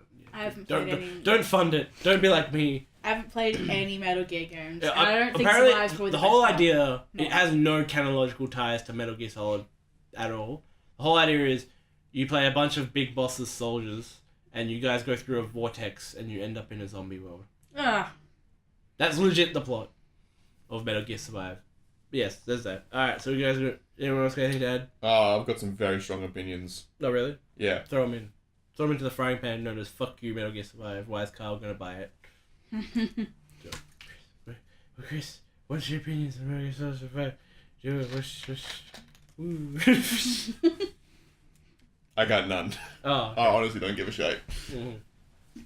Okay, so we're going to our main topic. Reboots Yeah. in video games. so we're gonna get confused. So why we're talking about this, we're gonna get this very off the cuff, very open, very fuck it. Yeah. Because my whole reasoning is we're getting, well, inspired this is tomorrow, as of recording, getting Wolfenstein: The New Colossus. Yeah. Which is the sequel to the Wolfenstein reboot. Yep. One of the Wolfenstein reboots. And I figured that, like, usually reboots in, like, movies, specific movies, they're looked on negatively. People are like, rebooting this, fuck, I don't want to see that. As with video games, if you hear someone's rebooting a game, people are a lot more, like, interesting. I have one game that I know you, Chris, are thinking of. But go on. Are you being psychic? So the whole point is I just want to have, like, an open discussion about reboots. And some we like ones we like, ones we want, ones we don't like. The ideology of a reboot in a video game. So I'll let one of you guys kick this off. Alright. Good start. Yeah. So what are you thinking of that I'm thinking of? Thief. Oh. I remember your sadness when you played that wasn't that... Okay, yeah, if we want to start on a bad note... That was I remember that because I knew so many people were excited for that. And I watched all the trailers and gameplay and I'm like, I don't see it. What do you... I'll be laughing when you all come back sad. Yeah, everyone the thing for me is I couldn't help but get excited for that because the first Thief was legit the first game I ever played. Really? That was legit the first game that I ever played. And so I had to and I've played everyone since then. My favourite is Into Shadows. Good. Yeah, that's like by far. Yeah. So when you hear about a reboot of your like the thing that got you into this industry, you can't help but get real pulled into that. It's like me with Tekken. Yeah, and I think it blended over at an interesting time when I was doing a blog as well. So I started like writing up pieces about my experiences with it, and so I had a little bit more. Huh? That's right. Yeah, so that was in 2014 when I didn't have a live goal. So it was just kind of merging them together, and it was. So I analysed it more than I would have analysed your average game because I was trying to write on it. Yeah. And it's not as bad. The more I look back, it's probably as bad as I feel like it is, but at the same time, it wasn't nearly what I wanted it to be. Honest to God, I didn't even think about that when it was first made. It just I don't even consider it. Really, yeah. Yeah, I just can't. I don't want to consider it because it's a blight. I remember because that was an early release for PS4 and Xbox One. Yeah, that was January 14. It was one of the first games that came out, and I was like, oh, launch title. 14. And I remember everyone I knew was excited for Thief, and I was like, I remember watching every bit of gameplay they showed, every bit of trailers, and I was like, I don't see it at all. And I was like, I'll be here when you all come back to me saying it's garbage, and everyone I knew was like, it's not good at all. Yeah. I was like, I told you. I told every one of you, don't get it. It looks bad. And then they were like, no, it'll be good. It was bad. That's why I didn't play. I was going to play it, and I watched all the stuff, and I was like, fuck this. This is awful. Like, it looked like the most generic first-person stealth game anyone could have ever created on the face of the planet. But also, I think at that time, the moment-to-moment gameplay is not bad. Okay. The world design is so bad. Yeah. Technically, it's horrible. But the moment-to-moment gameplay when you're actually doing the stealth areas are actually pretty spot on. Alright. From what I can remember. It's just the times in between when you're wanting to get from one of those situations to another situation, you just want to, Yeah. You want to kill your character. It's interesting to think of stuff like that. That's why, when it comes to reboots, what do you guys look for in reboots? See, I'm probably a terrible person to ask. Because when they rebooted... Which is exactly why we're asking you. Yeah. When they said they were going to reboot Battlefront, I wanted Battlefront. Battlefront 2005. Yeah. That's what I wanted. Just maybe possibly made a little bit better with a little bit of extra stuff. Modernize it. But yeah, modernize it. But because they didn't, I'm not particularly a big fan of it. Yeah. When I walk into reboots, same thing when I go for a movie. I want something different. Because I'm like, if you're rebooting it, why are you doing the same thing? Yeah. Do something different. That's why some reboots I genuinely love because they're different. And I'll get onto them in a bit. Then that's when Battlefront was getting rebooted, I was excited. I was like, oh, this is going to be really cool because it'll be a new take on Battlefront. And it was a new take, technically. No, I think the reason was I would have played it had they added a little bit more. Oh, I'm not defending Battlefront, the new Battlefront. I thought the reboot, the initial reboot of Battlefront was garbage. It was too much. It was flashiness over substance. That's why I said it was too much like a Star Wars skinned Battlefield. Which would work because that is what Battlefront is. Yes. See, I don't think so, because the problem that I had with Battlefront was why I ultimately didn't get it was because it was too accessible, which is not what Battlefield is. So it was, you get this very skeleton game, and then you have a season pass at the exact same price as the full game. That'll get you everything that you want, but you have to get that first. So you get this real skeleton game, and then you have a gameplay moment to moment, which is easy.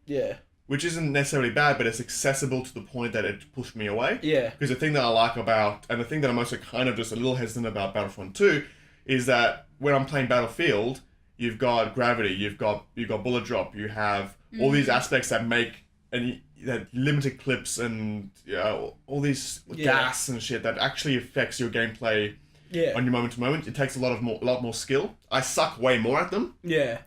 But I feel like I'm developing as I play. The problem that I had, and I bought it 3 months ago for like $8 because it was on sale. The problem I had with that was that there's no recoil, there's no bullet drop, there's a cooldown that takes you like 3 seconds on your, so there's no ammunition. It is very accessible, which is obviously the point. Because they were trying to grab a Star Wars game and get as many people in, and they did. But that's what threw me away from that more than anything else. Skeleton accessibility. To the end. And that's definitely... it got that kind of style of a substance pretty much spot on. And I think like when you say, it was Battlefield over... I feel like it looks like Battlefront 2 is a little bit more Battlefield reskin. Which I don't know. I think if you look at the original Battlefronts, that's exactly what they were. They were Battlefield. They were Battlefield with a Star Wars. They were, absolutely. Have you played the older Battlefields? The older Battlefields? Like Battlefield 2 and all that? No. Okay, so if you had played any of those... You haven't... Oh, Battlefield, yeah. You would like... Then played the old Battlefronts. They're almost exactly the same game. Beat for beat, exactly how they were. Except for that, what they did originally, Paradox... Was it Paradox Studios who made the original? Yeah. Paradox. Paradox, yeah. No, Pandemic. Oh, because they had the gas mask. They were an Australian dev studio. They were. What they did is instead not just did Battlefield with the Star Wars paint job, they took the Star Wars mythos in that world and integrated that into it. Instead of it just being like, it felt like instead of being a Battlefield game with a Star Wars paint job, it felt like a Star Wars game with Battlefield mechanics. Right. Instead of instead of copying, but that's what the new Battlefronts didn't, or at least we can't speak of the second one. It's not out. Well, there is the beta's out, but none of us have played it. I played the beta. Oh, did you like it? Yeah. Actually, we discussed this last podcast. I think I only touched on it, but that's why I say that it's a little bit more Battlefield reskin, because it is a little bit more skill based. Loot box based, but it's a little bit more. You need a little bit more effort put in than just point and shoot. So I do prefer, just from what I've played, and it's limited because at the time it was crunch. So I only maybe gotten 4 hours in total into that beta, but I did prefer it in the 12 hours I've played of the first Battlefront. No, that's fair. But I haven't played with the flight mechanics, which are apparently completely overhauled. I've just done boots on ground we had stuff. Sean and Ben on a couple podcasts ago, and they've played. They essentially only play Space Battle, and they said it's super responsive and really cool. Yeah, and the way they described it, I was like, that sounds like really good space combat. But that's one thing. Like that's the big issue with the Battlefront reboot is it was just Battlefield, but they didn't integrate Star Wars into that perfectly, and it became essentially a Twitch shooter, which was look dead spawn, look shoot dead spawn, look respawn dead shot. It was like actually no, it was more COD with Star Wars. And that was the sucky thing. Yeah. What's a reboot you guys like or really love? Because I've got a few that I really enjoy. I can't actually bring some. Well, probably the more. I might just go for the obvious one, and that's the Tomb Raider reboot. Yeah. Because I think that one was when you say you want something that's modernized, but something a bit different. Like you still got the same character. She's still got the same overall gameplay, still the same. You still got platforming, still got gunplay. They overhauled it. But the character work there and the situation work there was so... It was actually so spot on. And how that the reboots focused more on narrative instead of just story. Yeah, exactly what I mean. So you've got this character... And a lot of people complain about the quick switch that she made between killing one person and killing 20,000 people. I took that to she had to adapt to survive. Yeah, and I took that as so it's a game. Get on it. But for me, it was you do get that moment when you see her change from being this whatever character, this explorer who just wants to discover things, to someone who actually has to do these unspeakable things that she would never have thought to do in order to survive, and then how she then ends up capitalizing on that in the second game. Yeah. Actually utilizing her skills that she's developed there to go out and seek this dangerous adventure instead of it coming to her. And becoming I think they've done that really well. Badass as well. Seriously. Like, I love in the second game, spoilers for Rise of the Tomb Raider, when your stepmom does the reveal that she's a villain, and she's just like, fuck you, and spits on her. I was like, oh! Like when I play, because I have this thing that when a game comes out where it's been a decent chunk of time, I go back and I play the first. I'm sure a lot of people do. Yeah. So I came literally just from playing the first to playing the second. Yeah. And so I got a nice little arc of her character, which normally if you have a big gap, you kind of don't get the same sense of. You forget. Yeah, and you'll forget or you lose touch with it. And so seeing this character on a boat who gets shipwrecked, almost raped, almost sexually assaulted, and then finding back and having the survival instinct throughout that, getting impaled on like a massive spike. I still have PTSD from that. Oh god! And then jumping to this character who's not just adapting to every situation that comes at her, but fighting through it. Yeah, like actively fighting through, seeking out those situations instead of waiting for instead of just being responsive. That was a great character spread for me. I love the original. I do like the original. I love the reboot. Yeah, I think it's probably one of the better examples of a because they were like there's like you could tell it was fans of Tomb Raider. They were like, we know what Tomb Raider is, but we don't want to rehash it. We're gonna and they're like, let's break down Tomb Raider to the bone and then flesh it out. Bare essentials. Yeah, and then what just makes it Tomb Raider, and then develop. And then they're like, and then they're like, why don't we instead of having like an Indiana Jones adventure story, like let's go fucking dark. Let's make a narrative of the darkest fish out of water scenario you can ever have, where it's just like this girl who's just like, I just want to explore, I want to go on adventures, but not in the gun-toting survival adventure. She's like, I just want to be an expedition. Because that's the only exposure you get in the original games. You just like, jump on her and she's already in that place. She's already this badass gun-toting triangle-boobed woman. You get to see, like I fully expect in the third game, those strangle boobs, they're coming back. Yeah. But so excited for that. I'm so excited for that boob job. But essentially, like you don't get that backstory. Yeah. You don't get where she came from. Yeah. And this one was able comes to from do a rich family and all that. Well, and I mean that's just known throughout the films and the games and all that jazz. So what they've done with the reboot and actually giving this backstory, pulled it off, made you invested in it, and not just feel they're just doing this so they have an excuse to reboot. But you actually feel invested in what they've done. And there was excellent. And there was deep characters like her dad was in it for quite a while, then he dies. Yeah. And then there was that mentor character, I can't remember what his name was, but he was like the Irish dude. Yeah. And you were like, this guy's cool, and then he gives his life to save Lara, and you're like, fuck, this is like hectic as shit. And then you have like that. I love how like it's also really conducive to gameplay. How you start as little old adventure girl who just wants to go expeditioning. Essentially, Jane from Tarzan. Yeah, and then you go. You go. By the end of the game, you become this again gun-toting badass, but it mimics that through progression of the character in like skills and how you get you get more stuff as she's becoming more accustomed to her environment. I was like, that's cool. We're growing with the character as a player. That means my input is influencing what she's doing. That's conducive to actual game feel, and they're like, that's awesome. And Rise didn't really have that, but at the same time, you start as a. But the character was already kind of developed. I was like, that's point. cool. But the original had that, and I was like, I remember just being like, this is so fucking awesome, just exploring, but also like how hostile the adventure was. Where it's just like, I'm genuinely scared for Lara's life, and I want to see her survive. And that was just elevated by seeing those death animations. You're like, shit, it's the one with real. the metal pole through the throat. The metal pole getting crushed in the water. And you're like, you look at those and you say, well, this really is just someone who's completely out of their depth, and if they die horribly. I remember I had. It was years ago, but I was talking to someone who played it because she does. It's implicit, but she almost gets raped in the first game by that one dude. No, there's full. That's pretty clear like, for me. And then I was talking to someone who was like, "Oh, I don't think you need to go there." I'm like, "Why? Like, why don't you think you need to go?" It's like, "Oh, we don't need to show it." I'm like, "Why not?" I'm like, we're telling a story of a woman being complete. Like that whole point was to show how powerless she was, and then show her overcome that powerlessness.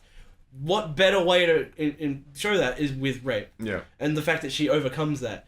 And like, oh, it's demeaning to women. I'm like, how is that demeaning? She overpowers it. That's like, how I don't understand how, like... And I think there's a lot of argument to be said, well, they don't need, like as you say, they don't need to show it. It's just turn a blind eye towards it. You can have the suggestion without some level of indication, but I think that just hints to a larger societal issue. At the end of the day, men get raped, like they do. Yeah. But in comparison to what happens with women, it's very disproportional. And so at the end of the day, looking at the situations that we're here, a bunch of men who have no exposure to women, and there's one girl comes along who is completely out of her depth. Yeah. I'm not making an excuse for the men, of course, but it makes sense for that situation to occur. Yeah. And as you said, for her to overcome that, it develops her character, and it's something that's really real. It's not superficial. That's why I'll quick, just to cover myself. I'm not saying, to make a woman in a story feel powerless, throw rape in there. I'm not saying just do that. That's dumb. That's bad writing. I'd be like, but if the story calls for it, like Tomb Raider does call for it, it's like, we want to put her completely out to her element. What's the worst thing that she could come across? Death. That's a bit too easy. Again, like in an entertainment society, death isn't the be all and end all. That's like, oh, you're dead. Cool. Yeah. Rape, however, that's worse. So it's like, we're going to put her in this situation and then see her overcome this situation. Well, it was like Winter with Ellie. Yeah, I was about to bring up Last of Us. In Last of Us. Like that, and that hits you like a truck. You're Jesus, like... But you notice that no one complains about that scene being in Last of Us. Yeah, no. And yet it's an underage. It just makes... Girl. Exactly. And a very elderly man as well. Yeah. You're looking at this like, no, it suits the world. And I think in Tomb Raider... suits the world just as well because of where that character is at that point in the story. That's like I've written a few short stories and stuff. And one of my scripts I've written, my whole thing was because random side note, we have those dark retellings of fantasy stories where it's like Snow White, but it's dark. I was like, I hated how they weren't actually dark. It was just like, oh, it's all spoopy now and. Just a bit like Lord of the Rings kind of. And there's blood. Yeah. Instead of just... So one of the scripts I wrote it's a short film script. I called it was essentially, I was like, Cinderella, but let's actually go dark, as in like modern day. She, instead of it like she's a prostitute and all this stuff. It's about like all the stuff where essentially it was like proper dark, like as in like the same themes of the story, but in a darker shade. And that's where I did write a rape scene in there, but it wasn't like let's glorify rape. It was like, I want to show her at her lowest low, and in this light of her life, that would be her lowest low, and then see her bounce back from it, so that make a stronger character. That's how that's when I see stuff like that. If it's used in that manner, then I'm like, that's good storytelling, because like it also depends on the story, of course. Like oh, absolutely. Like you can't just, like I said, you can't just throw rape into any story and have it work. That's it's a touchy subject. That doesn't work like that. But it also you can make it work in a sense of like. Making someone stronger. Yeah, it depends on the context and how. But in terms of Tomb Raider, in terms of Tomb Raider, that I loved that scene. I was just like, because it was so awesome to see her beat that. It was like, yes, fucking love Lara Croft. She's amazing. Even though everyone calls her Laura in that game, I was like, oh yeah. I thought of it just then. I was like, Laura. She's like, do they though? Yeah. There's a few characters like Laura. It's like. It might just be their accent also. Yeah, I feel like there's. Laura. Yeah, I can't think of any moments actually called Laura. I feel like it's all Lara. That's maybe. I don't know. I haven't played it in a while, so I could be remembering falsely. But yeah, that's a good reboot, and also Rise of Tomb Raider was a great sequel. Yeah. They could have easily just kind of gone into monotony with the second one, but they managed to keep that theme going strong. I'm so pumped for the third. Actually, wait. It's not even a thing. Yeah, but it is. It's gonna Shadow happen. There's no way they're not going to do it. Well, we got that leak that we know what it is. Shadow of the Tomb Raider, even though it's not officially announced, we know it's out there.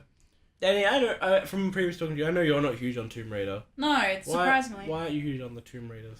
Specifically the reboots. You don't like the reboots. Because... Or the reboot. You haven't played the... I never played the original. Surprisingly, the first two games that I ever played was Lara Croft, one of the originals, and Tekken, and I just never got into it. I don't know why. It just... For some reason... Specifically the reboot. Why couldn't you get into the reboot? So the reboot was made to bring new people in. Yeah. It was meant to be like, this is Tomb Raider of the next generation. I think it was because she was a bit whiny. And I understand that it's her meant to be weak, but that's not what I wanted. Oh, fair enough. Like, I was like, oh, cool, Lara Croft. Let's play a Lara Croft established gun-shooting, gung-ho character. But that's not what she was, and so I was like, okay. You wanted to jump back into where they left her off, essentially. Yeah, fair enough. I feel like I'm not discrediting the developers. Different audiences and different preferences. I feel like you may enjoy the second one way more because of that. I feel like that's like I feel like now that you know what it's like, I feel like if you went back and revisited it, you'd probably enjoy it a lot more. Yeah, because I went in not knowing what it was. Yeah, I went in just playing it as a Lara Croft game. Yeah, I didn't know. I'm like, this isn't Lara Croft. This is weird. Like. Yeah. Yeah, so I also kind of see the new Tomb Raider games as kind of the precursor to Horizon Zero Dawn. Like, I kind of see it that I was like, because I played a little bit. I was like, there's a lot of cat podcast. There's a lot of like precursors in Horizon, like of the Tomb Raider games that led to like stuff that was in Horizon. How it was like the crafting mechanics, how there was like more of the open worldy exploration, but it was more in zones. Even though Horizon is much more of an open world and all that, and like not in the back. Like I see it, and that makes sense. I can see where the inspiration came from a gameplay point. Yeah, absolutely. Or just from gameplay, not story, but gameplay. I saw where they came from with that. Yes. Tomb Raider. I feel like you should go back and revisit the originals. Not originals. I think I should. Yeah. So I feel like now that you know what it's like, if you went back, because I personally think the original Tomb Raider has a great story. Like one of the best stories in a video game I've ever played. It has really fun gameplay at the same time. An awesome ending, especially if you're an old school Tomb Raider fan. Yeah, boy. When she does that, no spoilers. When she does like the thing. That great bit. That thing at the end on the mind you, to be honest, you did just and... spoil number 2. What? With her stepmom being the villain. That's like early game revelation though. That's like... It's actually close to the mid-game, so we probably should just spoil at the end of the first one. Yeah. So like... when she first dual wields... Yeah, she gets 2 handguns at the very end. And I knew about that, and just like guns the dude down. Alright, any other great... any other reboots? Anyone, like... I honestly cannot think of one. Man. I'm like trying to think. I'm like most of the games that I've been playing are either continued franchises or a new franchise. Actually, I've got one that I thought, and one that came out this year, which isn't technically a reboot, but we were talking earlier about, Thor being a soft reboot, and, what was the other one we were talking about? Force Awakens being a soft reboot as well. I actually want to throw out there Resident Evil 7. Yeah, no, that is a soft reboot, because if you think about the evolution of that franchise from Resi 1 to Resi 4 becoming more and more action-oriented, and 5 and 6 just upping and upping in the action. Yeah. 7, first person... action near the end, sure, but it's very, very, very much horror first. I would absolutely count that as a soft reboot. Oh, it definitely. A lot of people do regard Resi 7 as a soft reboot, and I'd probably argue Resi 7 is probably one of the best Resi games. Oh, I would second that. Yeah. I never played 4, so I'm not going to compare it to that. But from what I've seen, it appeals to me way more than 4 did. Yeah. Well, one day, if Eric was here, he'd probably be like, "Kai, you need to hurry and play 4." he loves 4. And he's been trying to get me to play for ages. And it is on my backlog of like, I will one day depending on the stars and whether or not they're aligned, I will sit down and play Resi 4. Until then, I will not touch it. But like, I'm a big fan of the old school Resis, 1, 2, and 3 and all them. And I enjoyed 7 more than half of those. The spook factor. I'm going to have to talk with it. Oh, okay, yeah. That's alright, cool. We'll share this out. I'll leave it. It's all good, though. Let the kitty. Kitty! Motley Podcast! Hey. Motley, join the pod! Oh my god! Motley, join the pod! Is that her being picked up? Yeah, that's definitely her being picked up. Motley Podcast! Hey, Molly! We have a kitty on the podcast, guys. Hey, kitty. Really? Do you want some food? She's mooching Daddy's shoes. And now she's lemming Daddy's hands. Come here. Meow. Oh, baby. Baby. She does not want to be picked up. I know. She's hungry. Kitty. If you guys could pat Motley, you'd be so happy. She's so soft. Hey, leave in the comments. What would you do if you met my cat, Motley? Oh man, good old Kitty. Motley. Kitty, Motley, what reboots do you like? Cats. The Nintendo DS game, Cats. Shall I leave again? No. We're asking Motley we're asking her what reboots she wanted. Cats and dogs. Dogs and Cats, the sequel. Where we at? Nintendo. Play Resi 4. Yeah, I will one day. Yeah, the spook factor. But Resi 7 was so good. I remember I was house sitting here where they were recording by myself. And you know that like epic scene in the beginning where like you walk downstairs, it's all dark, and then Mia crawls up slowly, and she's like up the stairs. Up the stairs. Yeah. I remember. So I was playing that right, and for a good 2 hours, Chris, and then I lost track of time, and I started playing in the afternoon. It was at night. Yeah. I didn't turn any of the lights in the house on. And I got because outside this where we're recording, it goes stairs downstairs. Go downstairs, yeah. And I opened the door, looked down, it was pitch black. I'm like, no. There's a light to flip. Yeah, I know, but I didn't think. I was like, no, not enough. Got to go back in the theater room and just. He's played enough horror games to know when you flick that light, it's not a light that's going to come on. That game was the game was hectic. Cause I was playing it here with like a surround sound. And it's a great test of how great it was that I was having like paranoia. Like, oh, I do not want to keep playing, but I want to keep playing. This is so much fun. It's like push and pull. You don't want to keep playing, but you can't stop but come back. Yeah. And like, there'd be bits where I'd get frustrated, like, oh, there's just something really hard to get past, and I put it down, but I have to go back. I have to beat it. I have to see where this goes. Like, Cuphead, Danny. Yeah. Oh God, Cuphead. We would be playing more if we had more time. Oh, like absolutely. that's on our. That's life. okay. You don't have a time limit or anything. You're fine. Yeah. I mean, other than that. I mean, you could make an argument about. I mean, we talked about Wolfenstein a bit. We haven't. Doom. Of Doom. course! Oh, Fuck. I cannot forgive myself. Also I known didn't as- think of that. Also known Thank as you, Danny. legitimate. Like, I'd probably say not my favorite, but I would probably say the Doom remake is the greatest first-person shooting Oh game fuck, ever it's created. amazing. That is my favorite Doom game, without a doubt. Oh yeah, no. Yeah. I love original Doom. No, like to death, but That was a fantastic surprise. Because Yeah. As it soon as you had mentioned no- Wolfenstein, I was like, it's the fucking same thing. Yeah, no, you're very right. You're very right.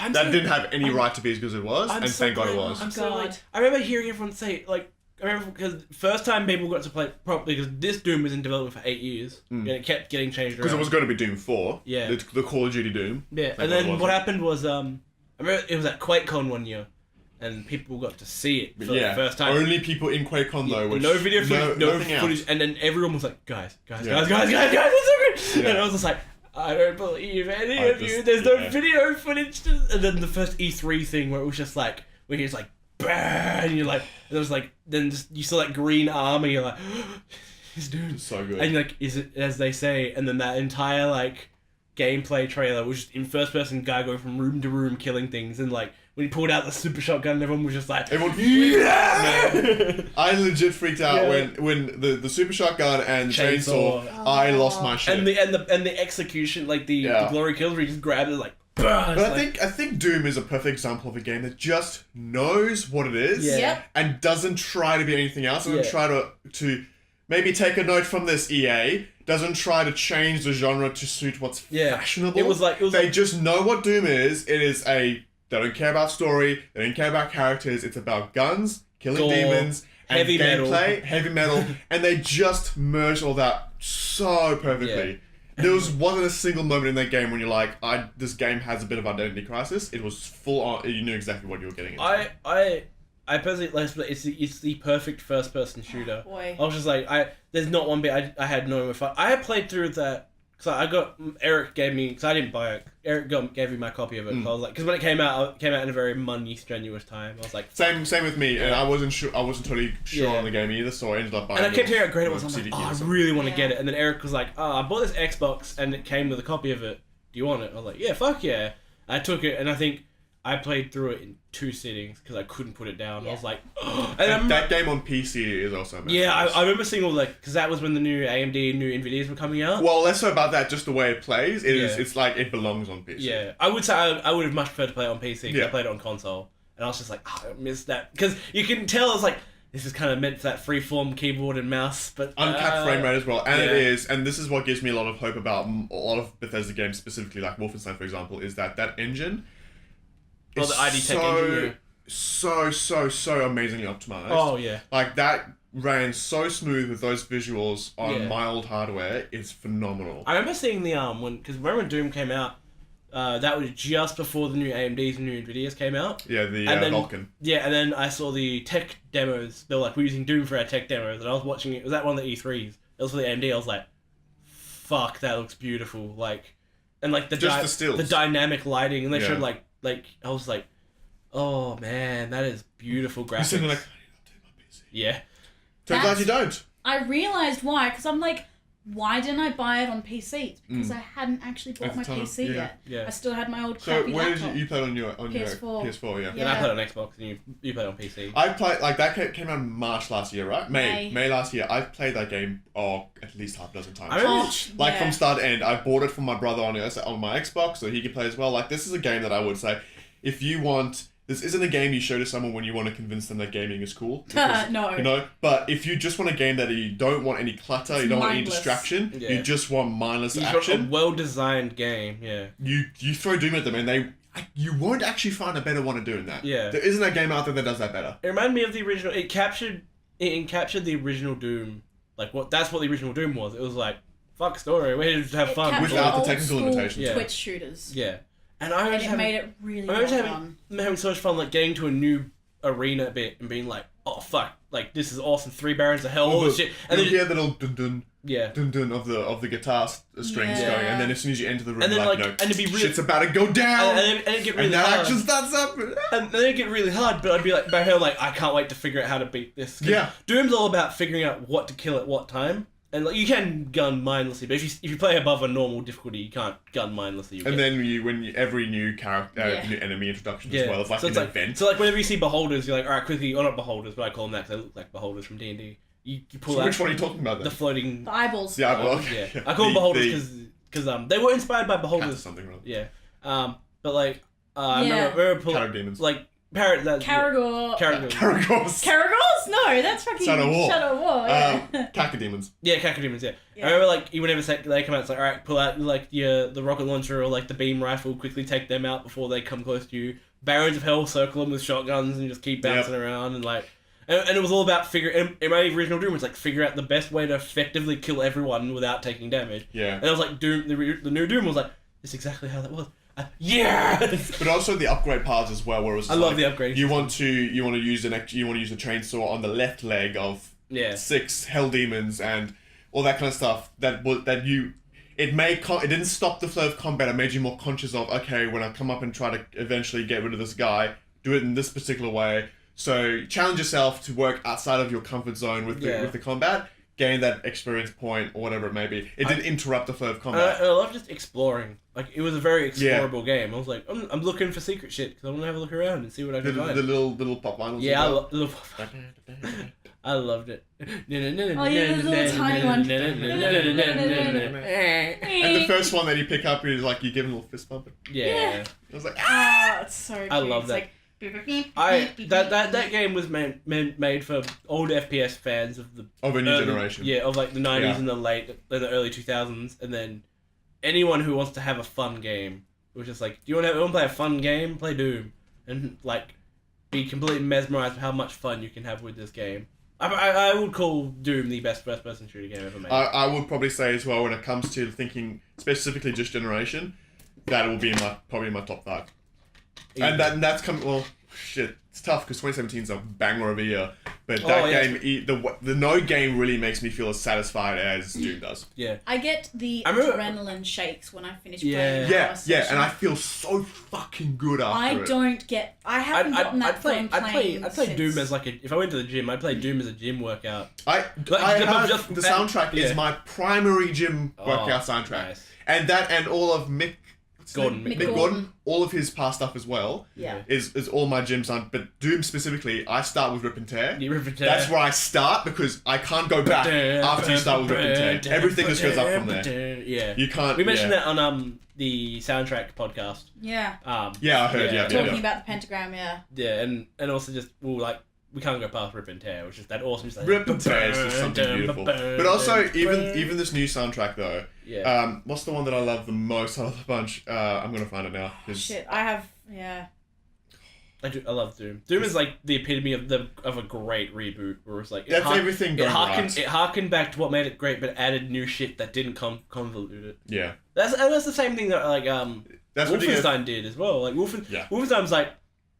But the difference with Wolfenstein, and here's where I'll give the idea of a reboot credit in other areas, and I praise Doom for knowing exactly what it is, and working on those strengths and not giving us anything to distract us. Wolfenstein did the opposite, because Wolfenstein is very similar to Doom normally, is that it's just very pure gun and run. They added a story to Wolfenstein that no one actually asked for that ended up being one of the biggest highlights of that game. And added a nice theme to it as well. It wasn't incredibly serious. It was when it wanted to, but it was like at the same time you get those cool like acoustic guitar montages where it's just like it felt like a bit Borderlandsy at times, but not in the bad way. It was like this game knows when to be funny, it knows when to be goofy, but knows when to be serious, and knows when to be like it was like really tight. It was like I can't remember who it was we were watching, but someone was talking about the original Doom. Yeah. And they said in the new one, Doom knew what it was.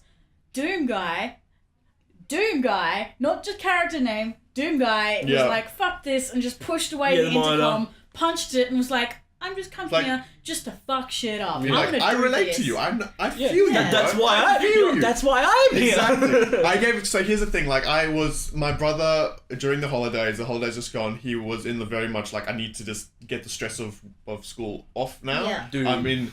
Seriously. I'm in holidays. I don't want to just sit around watching TV shows. I want to play a game. And he kept sifting through all my games because I give him access to all my stuff. And he couldn't find one that was. He asked me, "What about this one? What about this one?" And I'll explain to him. He's like, "No, it's nothing's." He would play the campaign of Black Ops 3 over and over and over again because it was just mindless. He's just mindless. Yeah. And I remember going, I know the game for you. I know what you need. And so I went out and I bought him Doom on Xbox. And he was skeptical at first. And he threw it in there and he played it, and it's that exact moment when he pushes away the intercom and he's just kind of, fuck that. Tom looked at me and said, "Oh, you've hit something on the nail here." Yeah. And he doesn't play the campaign anymore, he plays the challenge mode. Yeah. So he plays the same levels over and over again with the challenge mode on, trying to get a higher score. Yeah. He finds that, like with a pistol, by the way. He's just a pistol. He's amazing. Yeah. I don't know how he does it, but because I can't. I don't have the patience. Once you get super shotgun, you're like... Seriously, because he uses the pistol as a sniper, and he challenges himself, and he actually gets super high scores with it, which is phenomenal. I can't do it, but it accommodates for all those different play styles. And if you don't care about the campaign, you honestly don't even have to pay attention. All those holograms that pop up, just walk right past them, you're fine. Yeah. It doesn't force you into anything. I remember it was really funny watching... not to brag, but I'm a much better gamer than Danny is. Like, I'm just a better gamer. And she was watching me play Doom, and the amount of time she was just like, "Fuck you." It's like, she'd be like, "Oh, next part's gonna be really hard. Do it one go." And I wonder if we should maybe do a Doom off. Because I think I'm pretty spot on with Doom as well. I think we need to play a challenge mode. Alright. But you played it on PC. You can use my copy. Alright, cool. I don't know, would you rather play on PC? I'd much rather play on PC. You might want to practice on PC first because it's a very different experience. Because I played on Xbox with my brother, but like, I can't. But bit stiffer. It's fast. It's very stiff, yeah. But like, we need to play one of those challenge modes, play one of those maps, and see who gets the higher score. Because I feel like I may be a challenger in my friend. I'm keen. Yeah. But you could do up late with Chris and Kyle or something like that. The amount of times we played... Danny can commentate. The amount of times we played, I was playing Doom in here, and Danny was just watching like, "Oh, it's really hard part's gonna come up." And you just fly through it, and she was like, and there was this one one time where the screen goes like bright red, and that when like all the hell demon barons of hell come out. Every single creature. Oh yeah, before you go to hell. And you're in hell. Yeah, it's one that just before the exit. Oh yes. And Daniel was like, "Oh, this is where I got to. It took me so many first try," and she was sitting just like, "Fuck you, I'm sick of your shit." Just wipe it. And I was like, but I was like, no, and she said like after, because I'd kind of been breezing through, and I was like, "Oh, I actually had to like kind of focus there," and she was like, you're just a shitstorm. But I didn't do like me, and I was like, I actually had to focus. I was like, "Oh, I actually got to pay attention here." And then I was like, I was on that for an hour. At least. But here's the thing, like, even when it's so hard like that, it's still so fun to play. Oh, it's like... You never really feel like, okay, this is just being hard for the sake of it. Like, you go back like, I don't care to have to play it again because it's so fun. Yeah. So you just go back into it with a smile anyways. Oh, God. What a perfect game. Yeah. That's great. And Wolfenstein or New Order and Blood. Fucking love it. That's why I'm so excited to fucking play a sequel. Because I remember, like, the E3 where they sneaky announced it. Like, they didn't show it. They were like... The coding, the bio screen. And people were like, hey. What was that? Because that was for Doom. That's right. Well, that was for Quake Champions. Like, that was before Quake Champions, and you were gone. You were away. Yeah. I think you were at uni or something like that, or at work, and I told you to stay the fuck off Twitter because as soon as I saw Quake Champions get announced, I was like, dude, this bitch needs to get hyped for this. Somehow I managed to avoid everything. You did. I literally just swiped off everything. I salute you because everyone was freaking out. I remember I was freaking out, and Eric was like, "Did you pick up on the Wolfenstein thing?" My Wolfenstein thing. He was like, he showed me the thing. I'm like, "Look at the code." And I'm like. It was like New Colossus. It was like W New Colossus. I'm like, because it came out. It was a Wolfenstein New Order, All Blood New Order, New Colossus. So you just got the pen like. Yeah, you're like, what are you talking about? But Bethesda, what are you saying here? Yeah. And then next year they were like, yeah, here you go. Like, so no one knows about this. And we were like, there's this game coming out. I'm so excited just for that just for the aesthetic of like American patriotism crossed with Nazi. Like, oh, poor Kitty. Danny's... She did. But I'm like I've said it so many times on the podcast, but I'm so excited for the American for American patriotism meets Nazism. Like, I'm so excited to see that. I'm actually quite excited for the very flippant attitude they have towards very controversial things, like the KKK being around and shit like that. Yeah. I'm pretty excited to see how they implement that. I saw something come out, I'm like, well, if you think about it, even though Wolfenstein is hokey and crazy, like, this is not what the world would be like if like, Hitler did win. But if you think about it, like, let's say if we are in this cartoony world where Hitler did take over, if he took over America, the KKK would still be around. Because they essentially stand for everything he stands for. It's not there for the sake of being there. It does have some placement. Yeah. They don't take it as a social conversation. It's not like we're doing this to piss people off. It's like, yeah. If you think about it, they would still be here. Yeah. And I was like, that's how I saw it anyway. Maybe I'm racist, I don't fucking know. But they're great reboots. That's why I'm excited. Bethesda are nailing it. Yeah. Yeah. Bethesda are bringing up a lot of... They're nailing it in the id department. Yeah. Well... In their own department, I'm very like, fuck you, Bethesda. No, I mean on the reboots, Oh, reboots. Yeah. Well, that leaves nothing. Prey. Did you guys play Prey? Yeah. Did you like it? I love that game. Oh, really? I really love that game. Is it worth getting?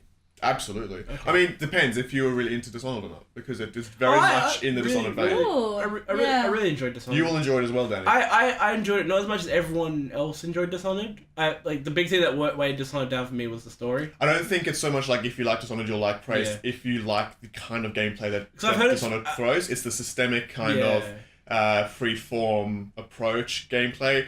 That kind of thing, I think, if you enjoy that, I do Prey is more of that in a different context. I've heard it's very like old school PC RPG. Yes, it is. Like old Deus Ex type deal. Which you literally stole the words out of my mouth. I was going to say, if you play the first Deus Ex, you've got a very similar... I haven't meaning, and it's fucking cheap as shit. Like, I saw an EB, it was like $30. I think if you can find the time and you enjoy Dishonored, I think Prey is the next step in terms of that gameplay style, because there's not enough of those games out there. I've heard very mixed. I've heard some people say, like you said, claim it's amazing, but I've heard some people like, I've heard it's very opinion. It's like you either love it or you like. It's an acquired taste, which is the same thing you can say about Dishonored. It's a very acquired taste. That's why I say if you enjoy those kinds of gameplays, you'll enjoy Prey.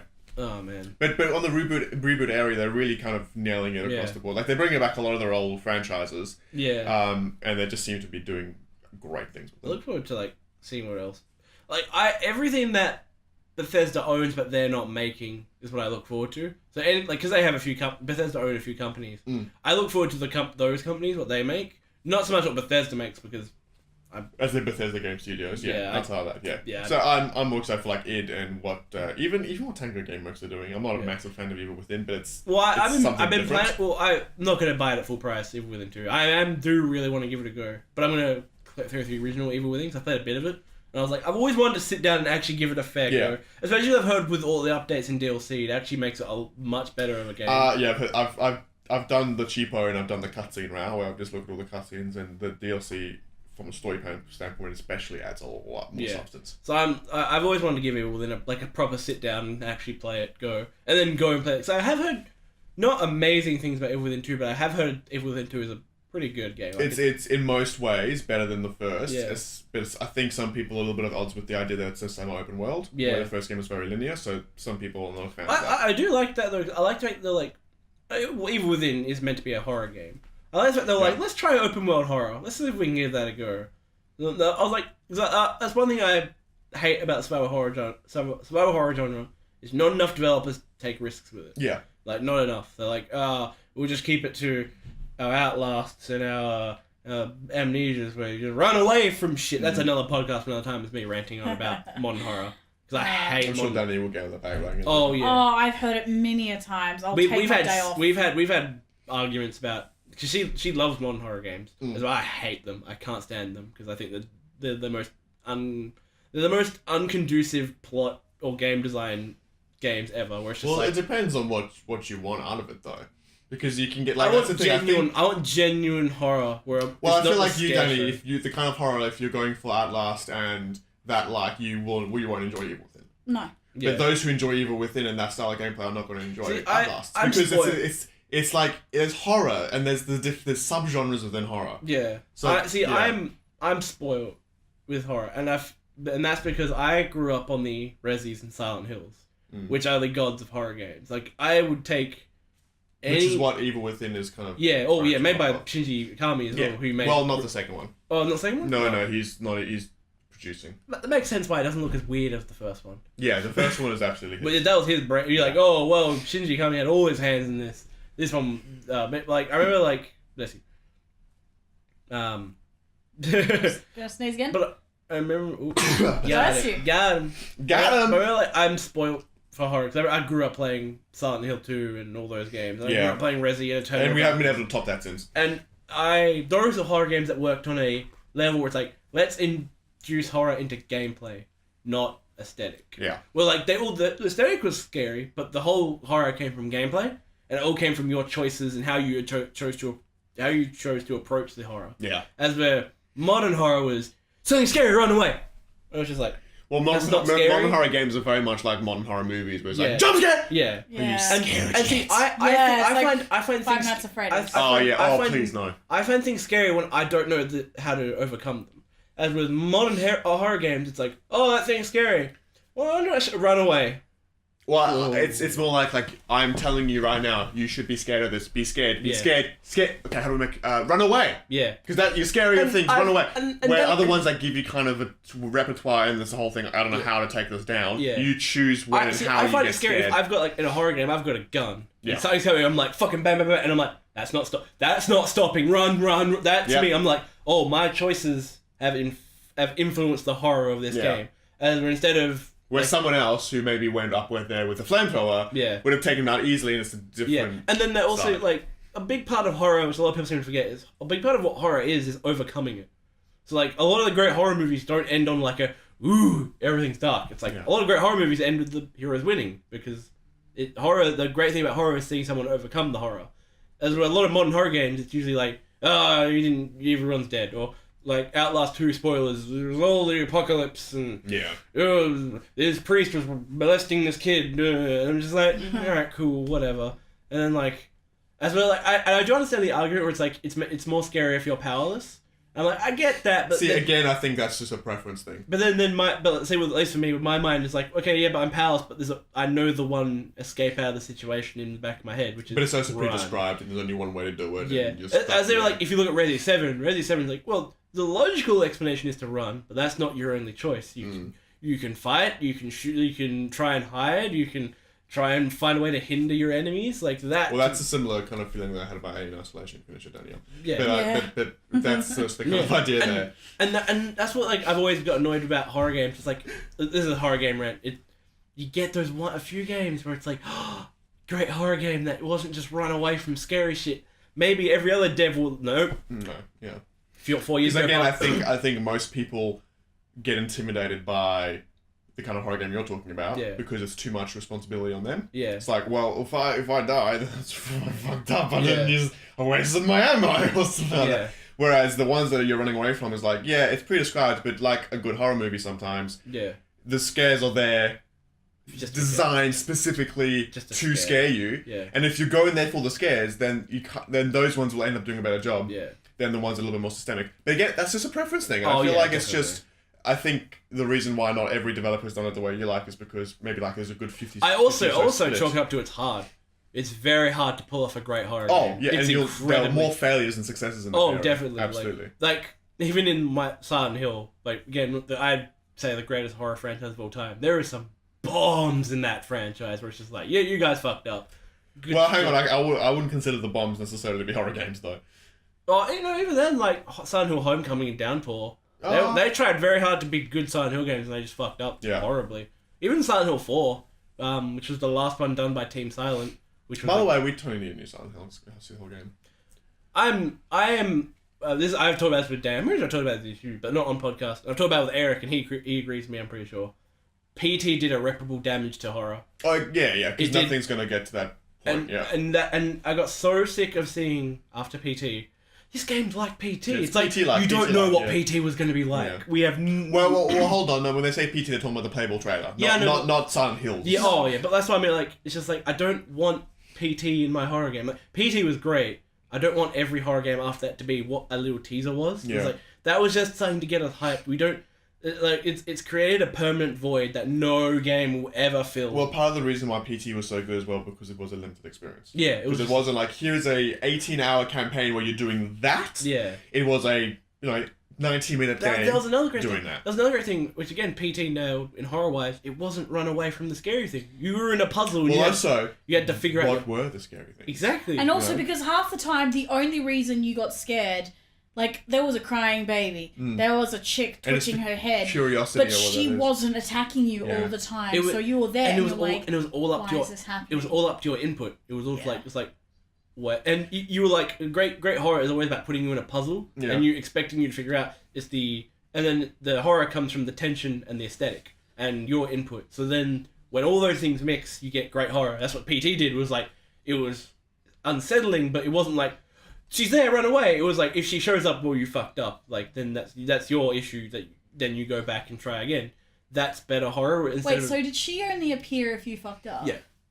Or if she was there to give you a scare. No, it wasn't. Yeah, so but she didn't be there. It was kind of a randomized thing, so it was like, okay, well, you just got the bad draw on this one. Yeah. Kind of. Or if you did like the sequence out of order. But you can see why that would frustrate a lot of people. Where it's just like, I don't want that to be just a bad draw. Yeah. I don't want it to just have by chance I get a situation I can't escape. Yeah. I don't want that. I want to be able to have a little bit more of a constructive. Also, this did a really good circle because Silent Hills was meant to be a reboot of the Silent Hill franchise. That's true. There we go. It was meant to be. So we kind of had a 0.5 topic there with horror, and then we've gone back to I was talking to Eric about it, and I was just like, PT did irreparable damage. Yeah, I agree with you. It's just like, any first-person game that's claiming to be horror will now be compared to PT. That's like, not just that. I mean, like, have you guys played Layers of Fear?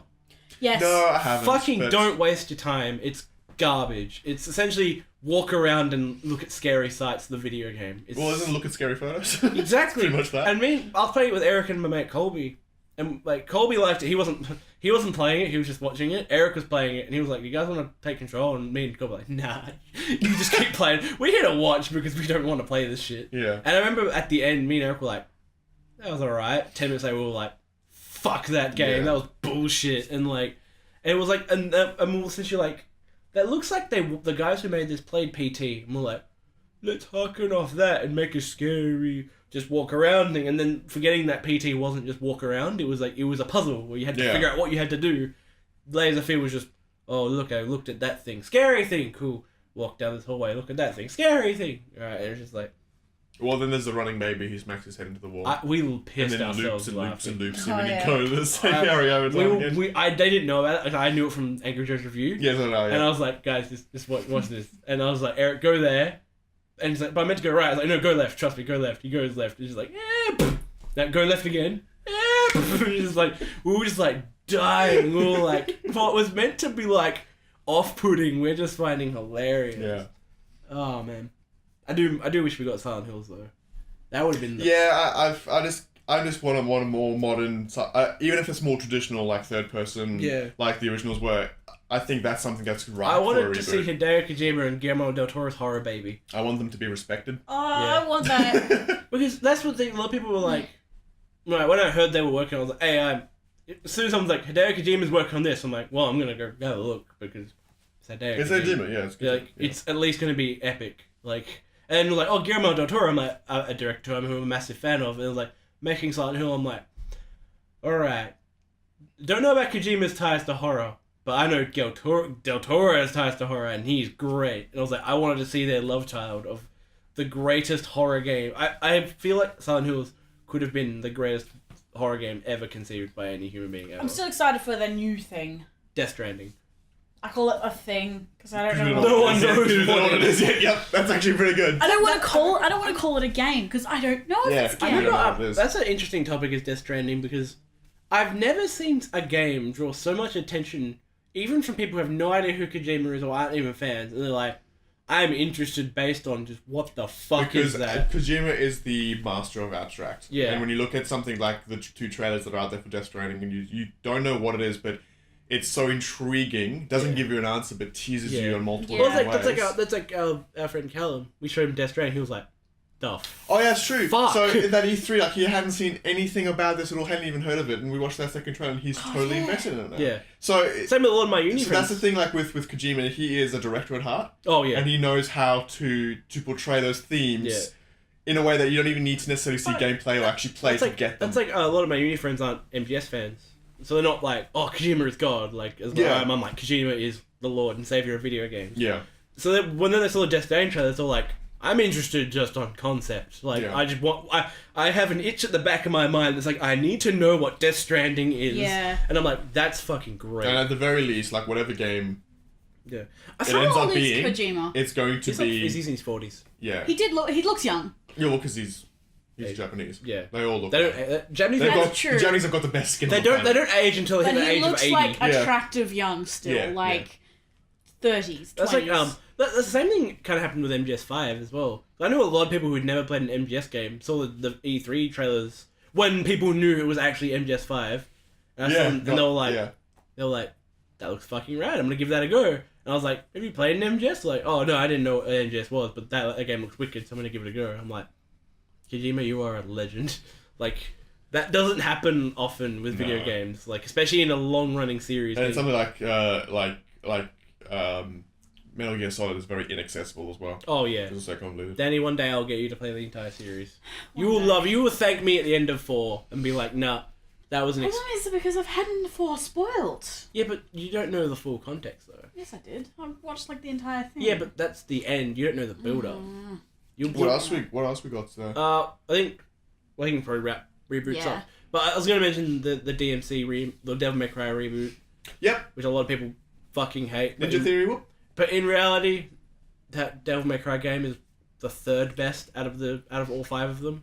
Like, it's better than half of the original Devil May Cry games. Okay. I really enjoy it. Really, really enjoy it. Not as good as Devil May Cry 1 and 3, but it's a lot better than Devil May Cry 2 and 4. Like, Devil May Cry 2 and 4 are pretty bad, to be honest. Especially 4. Oh, I hate 4. Like, 2, I can see where they were going, kind of. And I don't mind it. 4 is batshit dumb. I hate it so much. Like, I can't stand Devil May Cry 4. Sorry, my friend who loves Devil May Cry 4. I've got a friend who really likes it. You just lost a scrub. Yeah, just lost a sub. Dislike. Yeah. I had a few other reboots in my head that were like really hectic and really great. Oh fuck. Depends if you count Samus's Return as a reboot or just. I meant Samus Return. Yeah. Because that technically the reboot. Yeah. Or it's a remake. That's a different. True. That's a different kettle. That's a different kettle of fish. Remakes. Yeah. I had a few. I can't remember what they were. There's some really good ones that I can.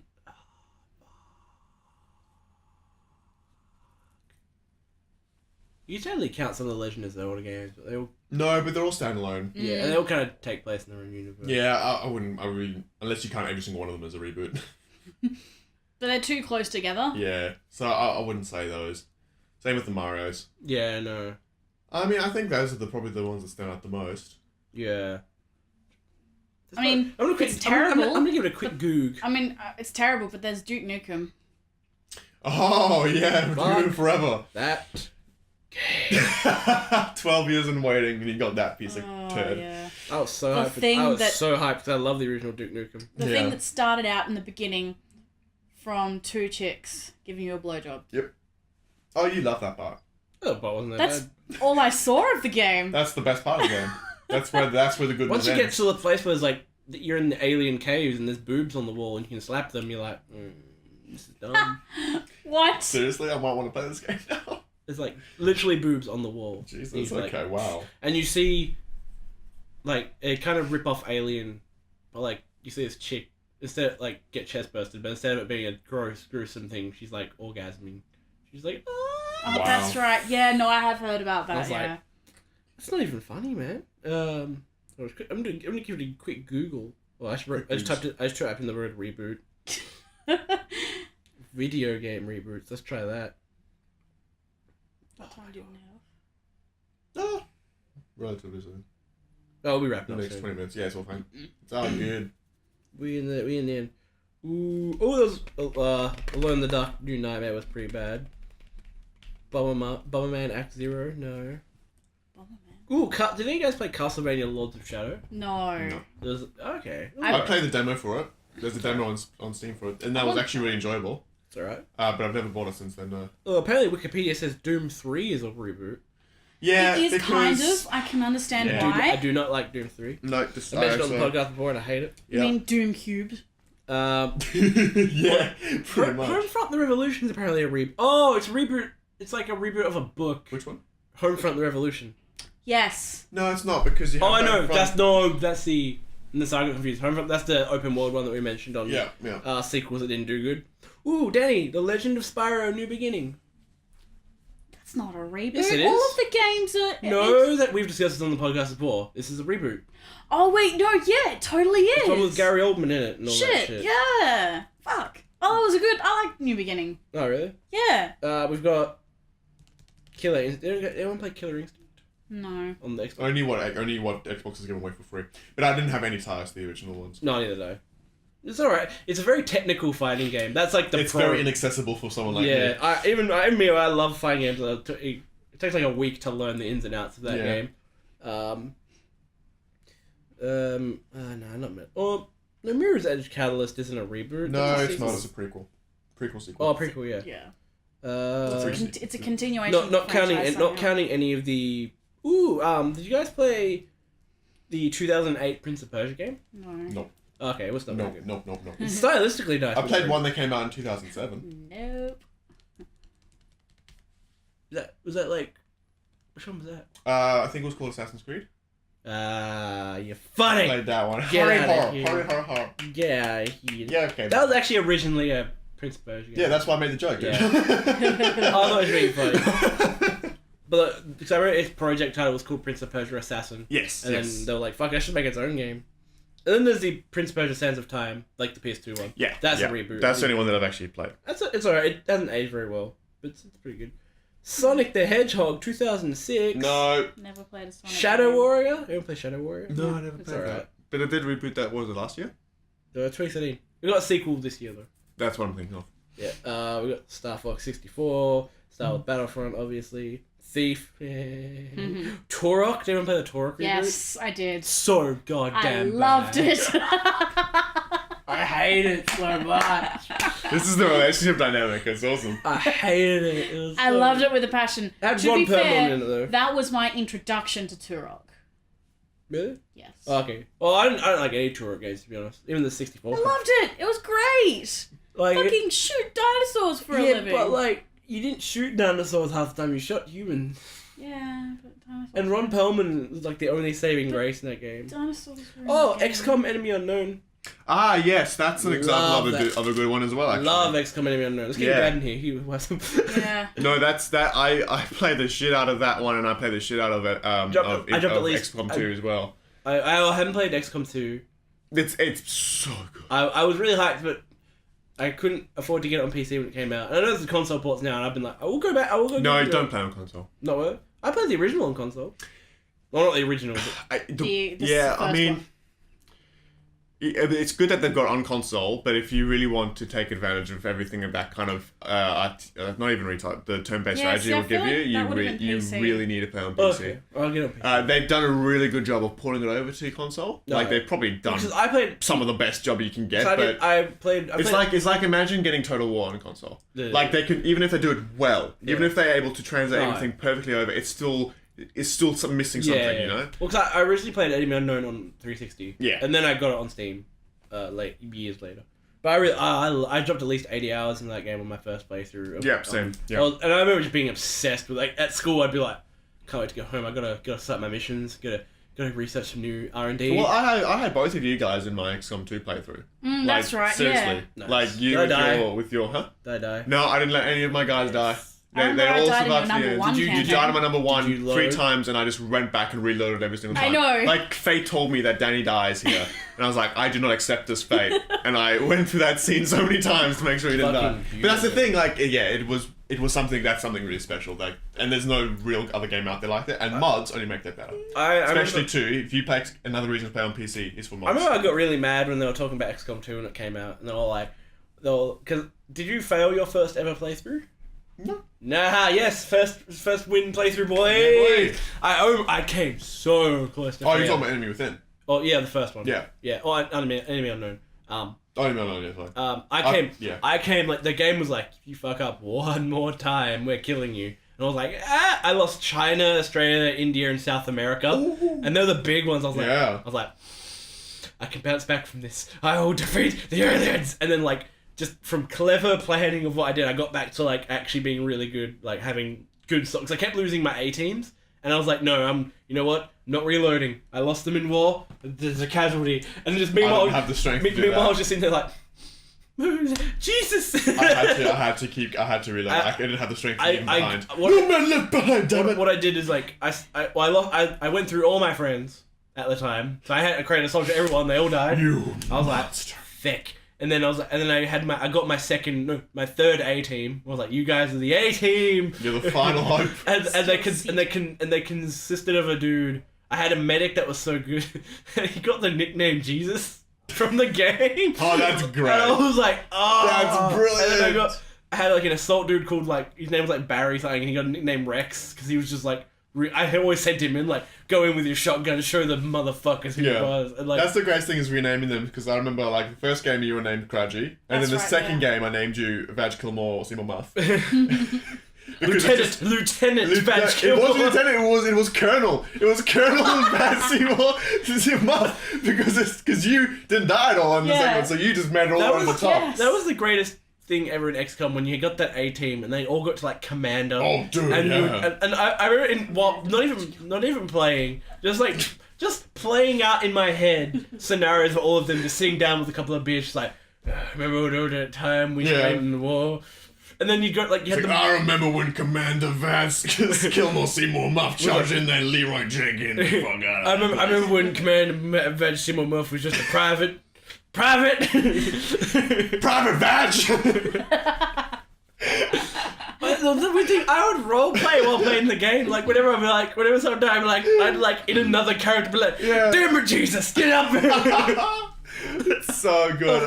I would give you all, because I was playing mods, I was able to download voice packs and give you all different voices, so instead of just giving the default one, so I remember I gave you Rex from Mass Effect. Yeah! I gave you Jack from Mass Effect. Fuck yes. Because Jack, seriously, a couple more tattoos on you and you are Jack. Yeah. And then... Renegade, that's how I got down, he did the Renegade sex option. Yeah. Boss. I gave Callum Commander Johnson. Oh. So Sergeant Johnson from Halo. It's just, I think, who did I give? I gave Philippe, I gave him Garrus, I gave me Shepard, obviously. Of course. You should have gave someone Anderson. Actually, it's surprising how many people play and don't put themselves in, because they see themselves as the commander. I put myself in there. I think on one of my playthroughs, I made like a story reason. I do this all the time. I make out of game story reasons. Yeah. I'm like, I do it with D&D as well. I'm just like out of game story reasons. It's probably where it comes from all the D&D. But like, I named my dude Kai 2. It was like, my this is a clone. You've got Kai 1, you got Kai 2? Like, my commander didn't trust his troops enough, so he cloned himself and sent a clone down with them. Wow. I was just like, yes. Nice. But if a game can make me think of shit like that, that's like a sign of a fucking great game. XCOM is a gem. There's no, like, even the other RTSs out there, there's no real game like XCOM. Well, I never played any of the originals. Neither did I. I knew my dad played a few of the originals. And I went back to play them. I'm like, I see the appeal. A little too old for me. Yeah. Like, I'm like, I like my shiny enemy unknown.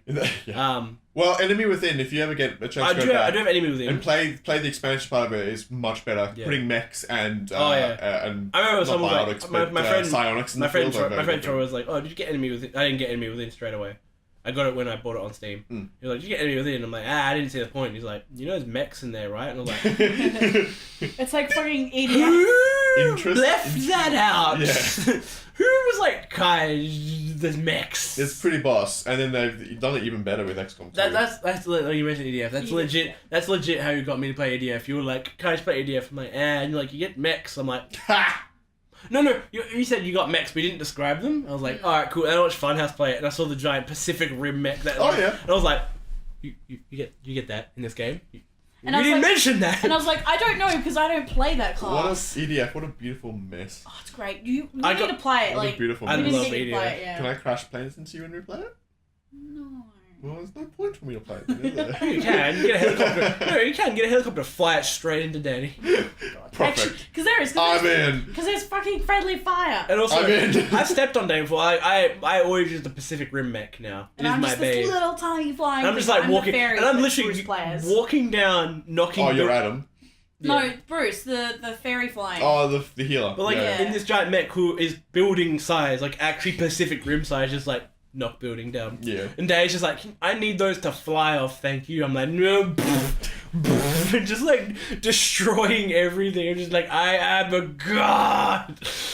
Get it on PS4. Alright, so we'll wrap that up. That was our reboot discussion. Yes. Good discussion.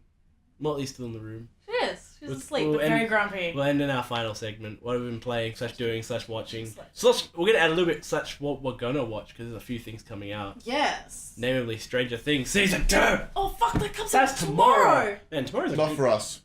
Yeah. It's like late tomorrow. Yeah, like American time. looking at like maybe like 8 p.m. 9. if Tomorrow, that. Yeah. Tomorrow's a good day for things. Wolfenstein, AC, more updates for Total War, and Stranger Things Season 2. Tomorrow is too much for me. There's too much. Seriously. I don't know what to play. I don't know what to do. Two new games, 2 new marks as well. Just if I bring Uni into this as well, and then Jesus. yeah, and then you just see the marks get fails. Like, well, I don't know if I can play some Wolfenstein before I kill myself. Seriously, that's what I'm leading up to. Yep.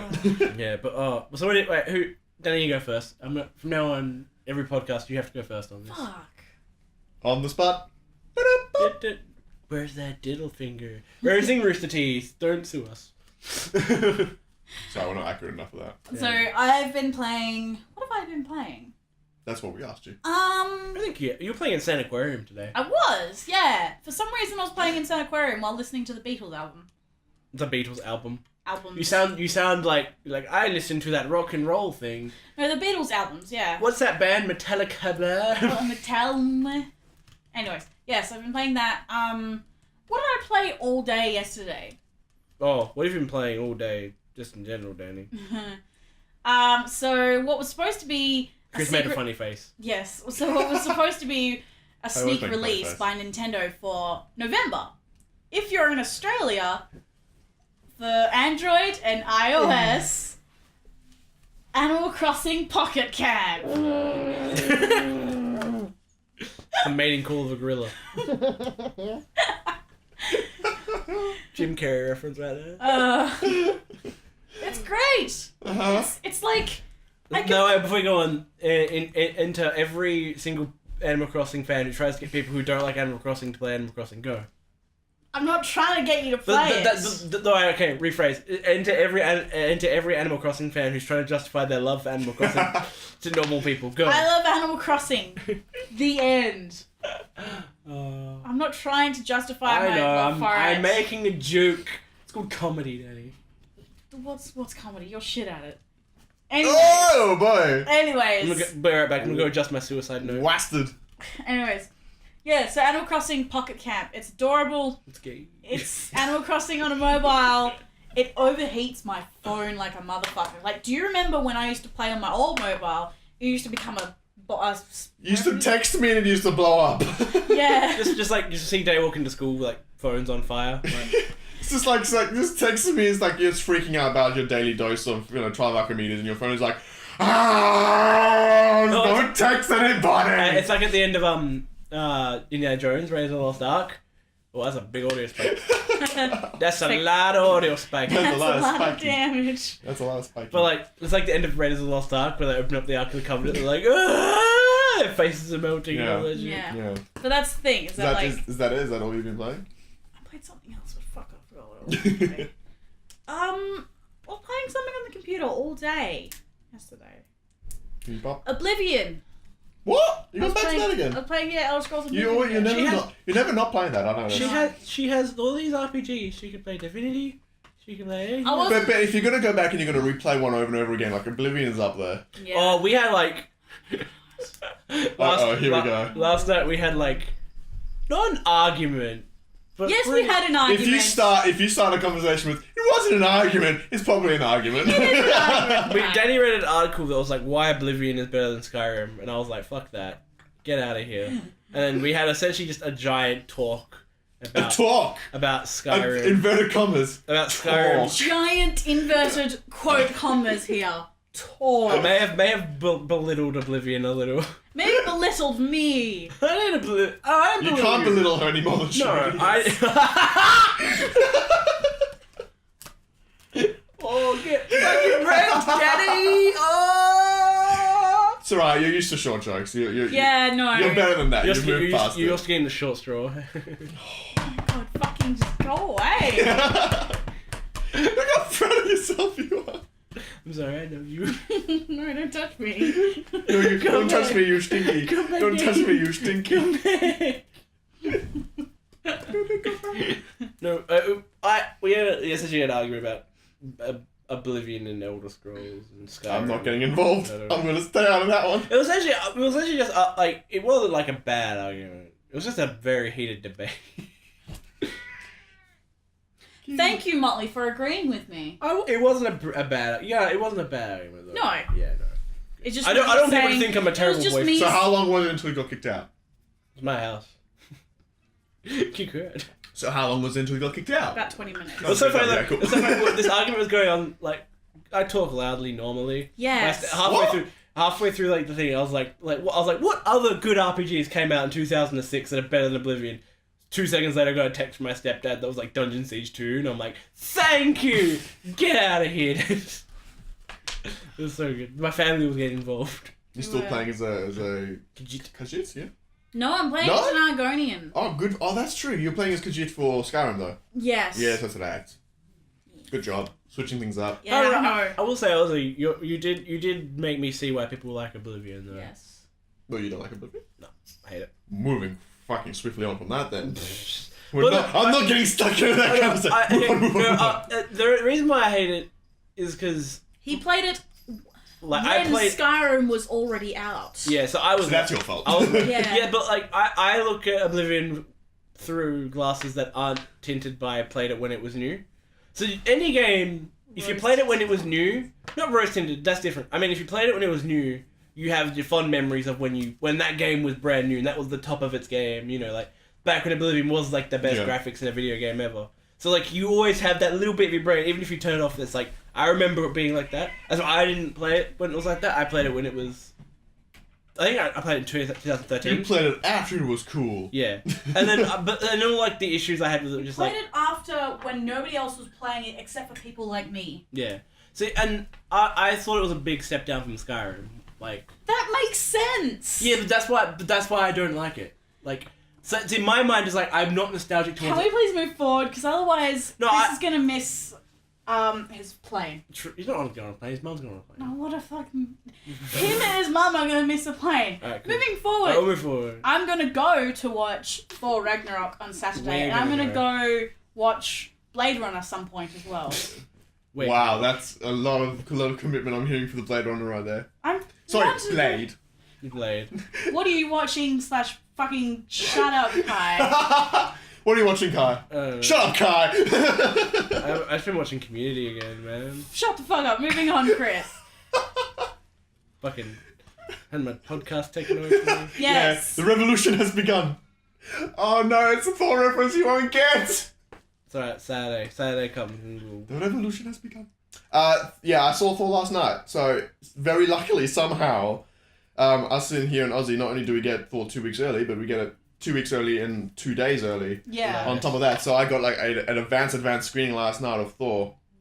What a fucking beautiful film. Oh, yeah. What a fucking beautiful film. We'll keep it for next. Yeah, I won't get a big discussion of it, but I'll just say like because next week we'll have all seen it. Yeah. Have in-depth discussion. It's definitely by far the best Thor film. Oh, sweet. And it's got a hell of a personality. It's super great. But it's not like just there. It has some pretty significant effects on the rest of the MCU. Nifty. Yeah, there's some significant stuff that happens throughout the MCU. Also, New Zealand, best accent in the world. Okay? No. Yep. No. Wait till you watch this movie. Okay, maybe. Yeah, just wait to watch this movie. No. Just keep in mind, the revolution has begun. Keep that in mind. Now, did someone say fish and chips, bruh, in the movie or something? Very close. Oh, yeah. Did they say fucking bro? Don't say that, bruh. Oh, say bro. You know what hype me on the movie? I can say a line if you want. Do you know what hype me on? Yeah. No, my friends gonna get on that spaceship over there. Want to come with? Want to come with, bro? So good. I remember the line that hyped me up for that movie was in like the 15-second Facebook trailer. And I've seen all the trailers, but just this line, I was like, I can't wait. It was like Chris Hemsworth walks up to everyone. He's just like, guys are putting together a team because that's what humans do. Because that's what heroes do. Yeah. Yeah. He says that's like a running joke throughout the movie. I was just like, but I won't say anymore. I love it. Yeah. But that's pretty boss. I have one complaint with it, but I'll leave that until when we actually discuss it. But other than that, it's Marvel continuing their winning streak. It's really phenomenal. Yeah. Good job, Bob. Yeah. I'm proud of you. Other than that, I've been playing Shadow of War. I've actually been able to get some gaming time in. So what do you do? And that game is, if you like Shadow of Mordor, you're gonna like Shadow of War. It's more of the same, but in a good way. It's bigger and better in every way. It's bigger in its story. It's bigger in its gameplay. It's bigger in its convolution. So it can get a little bit. It's a little bit slow at first. Yeah, I've heard. But the good thing about the way they've done here, because you'll get a lot of games that'll be quite slow at the beginning, and it's just a slog. Yeah. Good thing here is that it's slow to kind of enter you into the game mechanics, but it doesn't stop you from just doing those things anyways. So I was, good 3 or 4 hours into Act 1, which is pretty much the tutorial.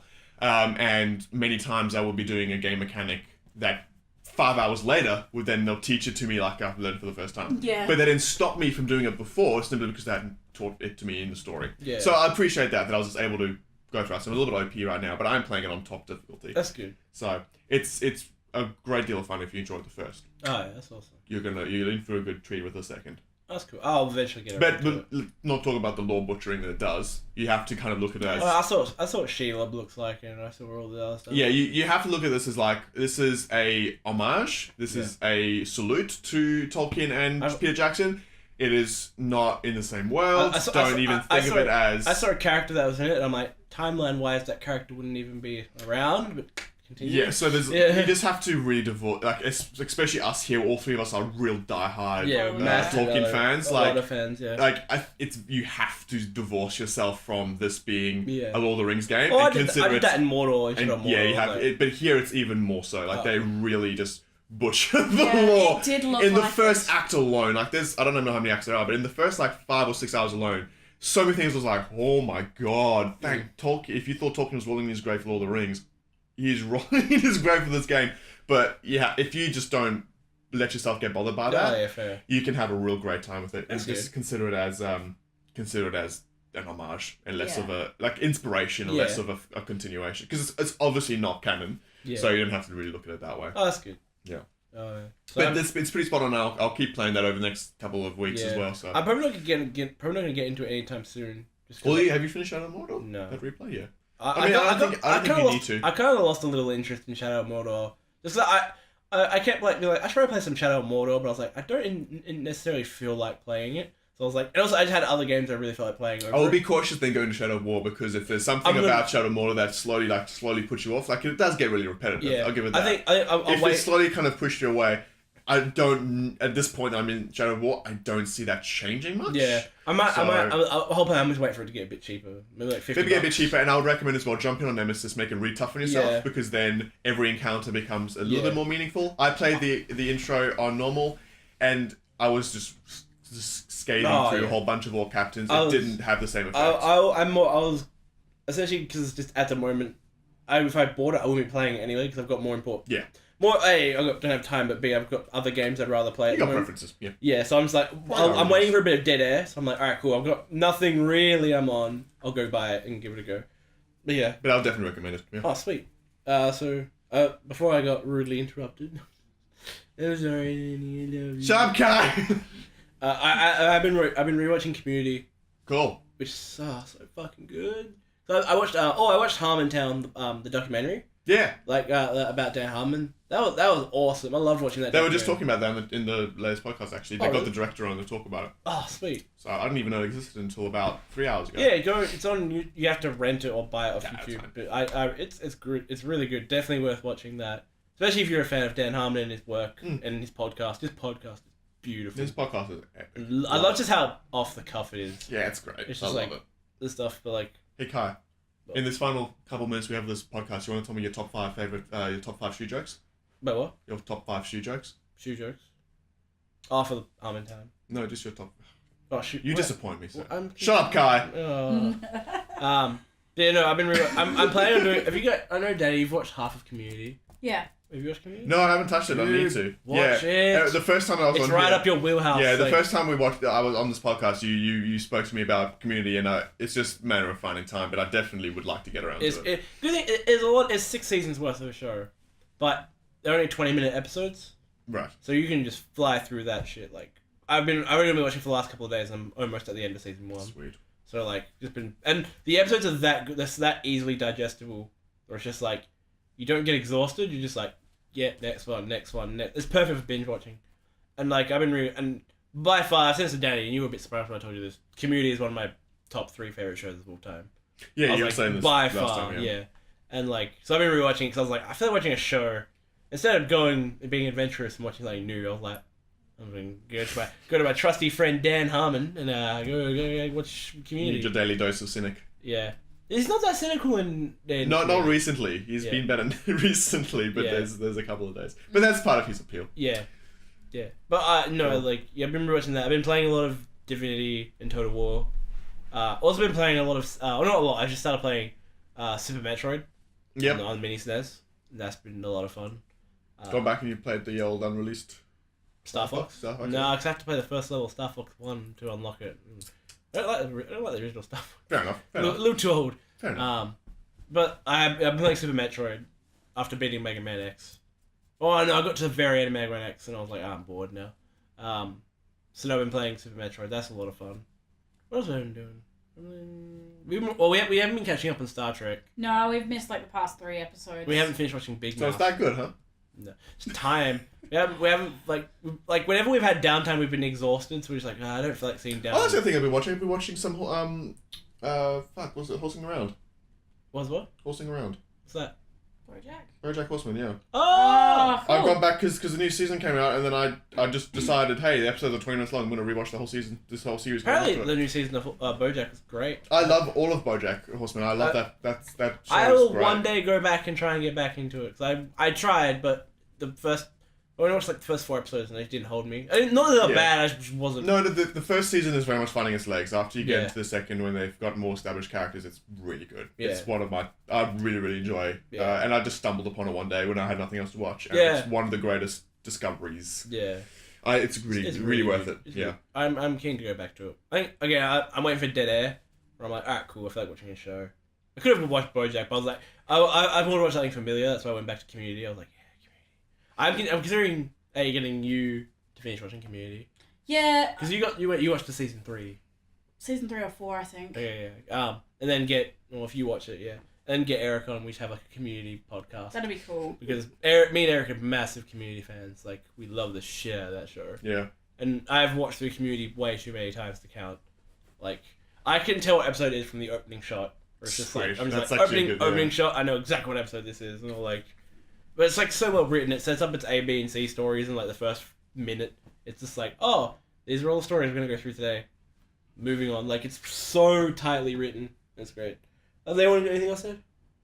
We're good. Alright, cool. So we'll wrap it up there for episode 15 of the Ramblers podcast. Danny, where can they find us? You can find us on Facebook at facebook.com/The Ramblers Official Podcast, and then on Twitter. Twitter.com/podcast_Rambler. Also, you can probably just follow Danny because she'll end up retweeting something on the... She made a shush gesture towards Christian. She'll probably end up tweeting something on the Ramblers podcast page that doesn't belong there. El Ramblerinos. No. That never happened. I deleted the tweets. It doesn't happen. Tweets didn't happen. I did not hit her. I did not tweet it. When did that come out? What? So next year. It's not out yet. When does that come out? Soon, very soon. And Greg Sestero is coming to Australia for the premiere. Yeah. Greg Sestero. He's the guy who played Mark. I don't care. Motherfucker. I care about the meme and not much else. Oh man, that movie's gonna be great. We're definitely gonna be doing a Disaster Hours podcast. All right.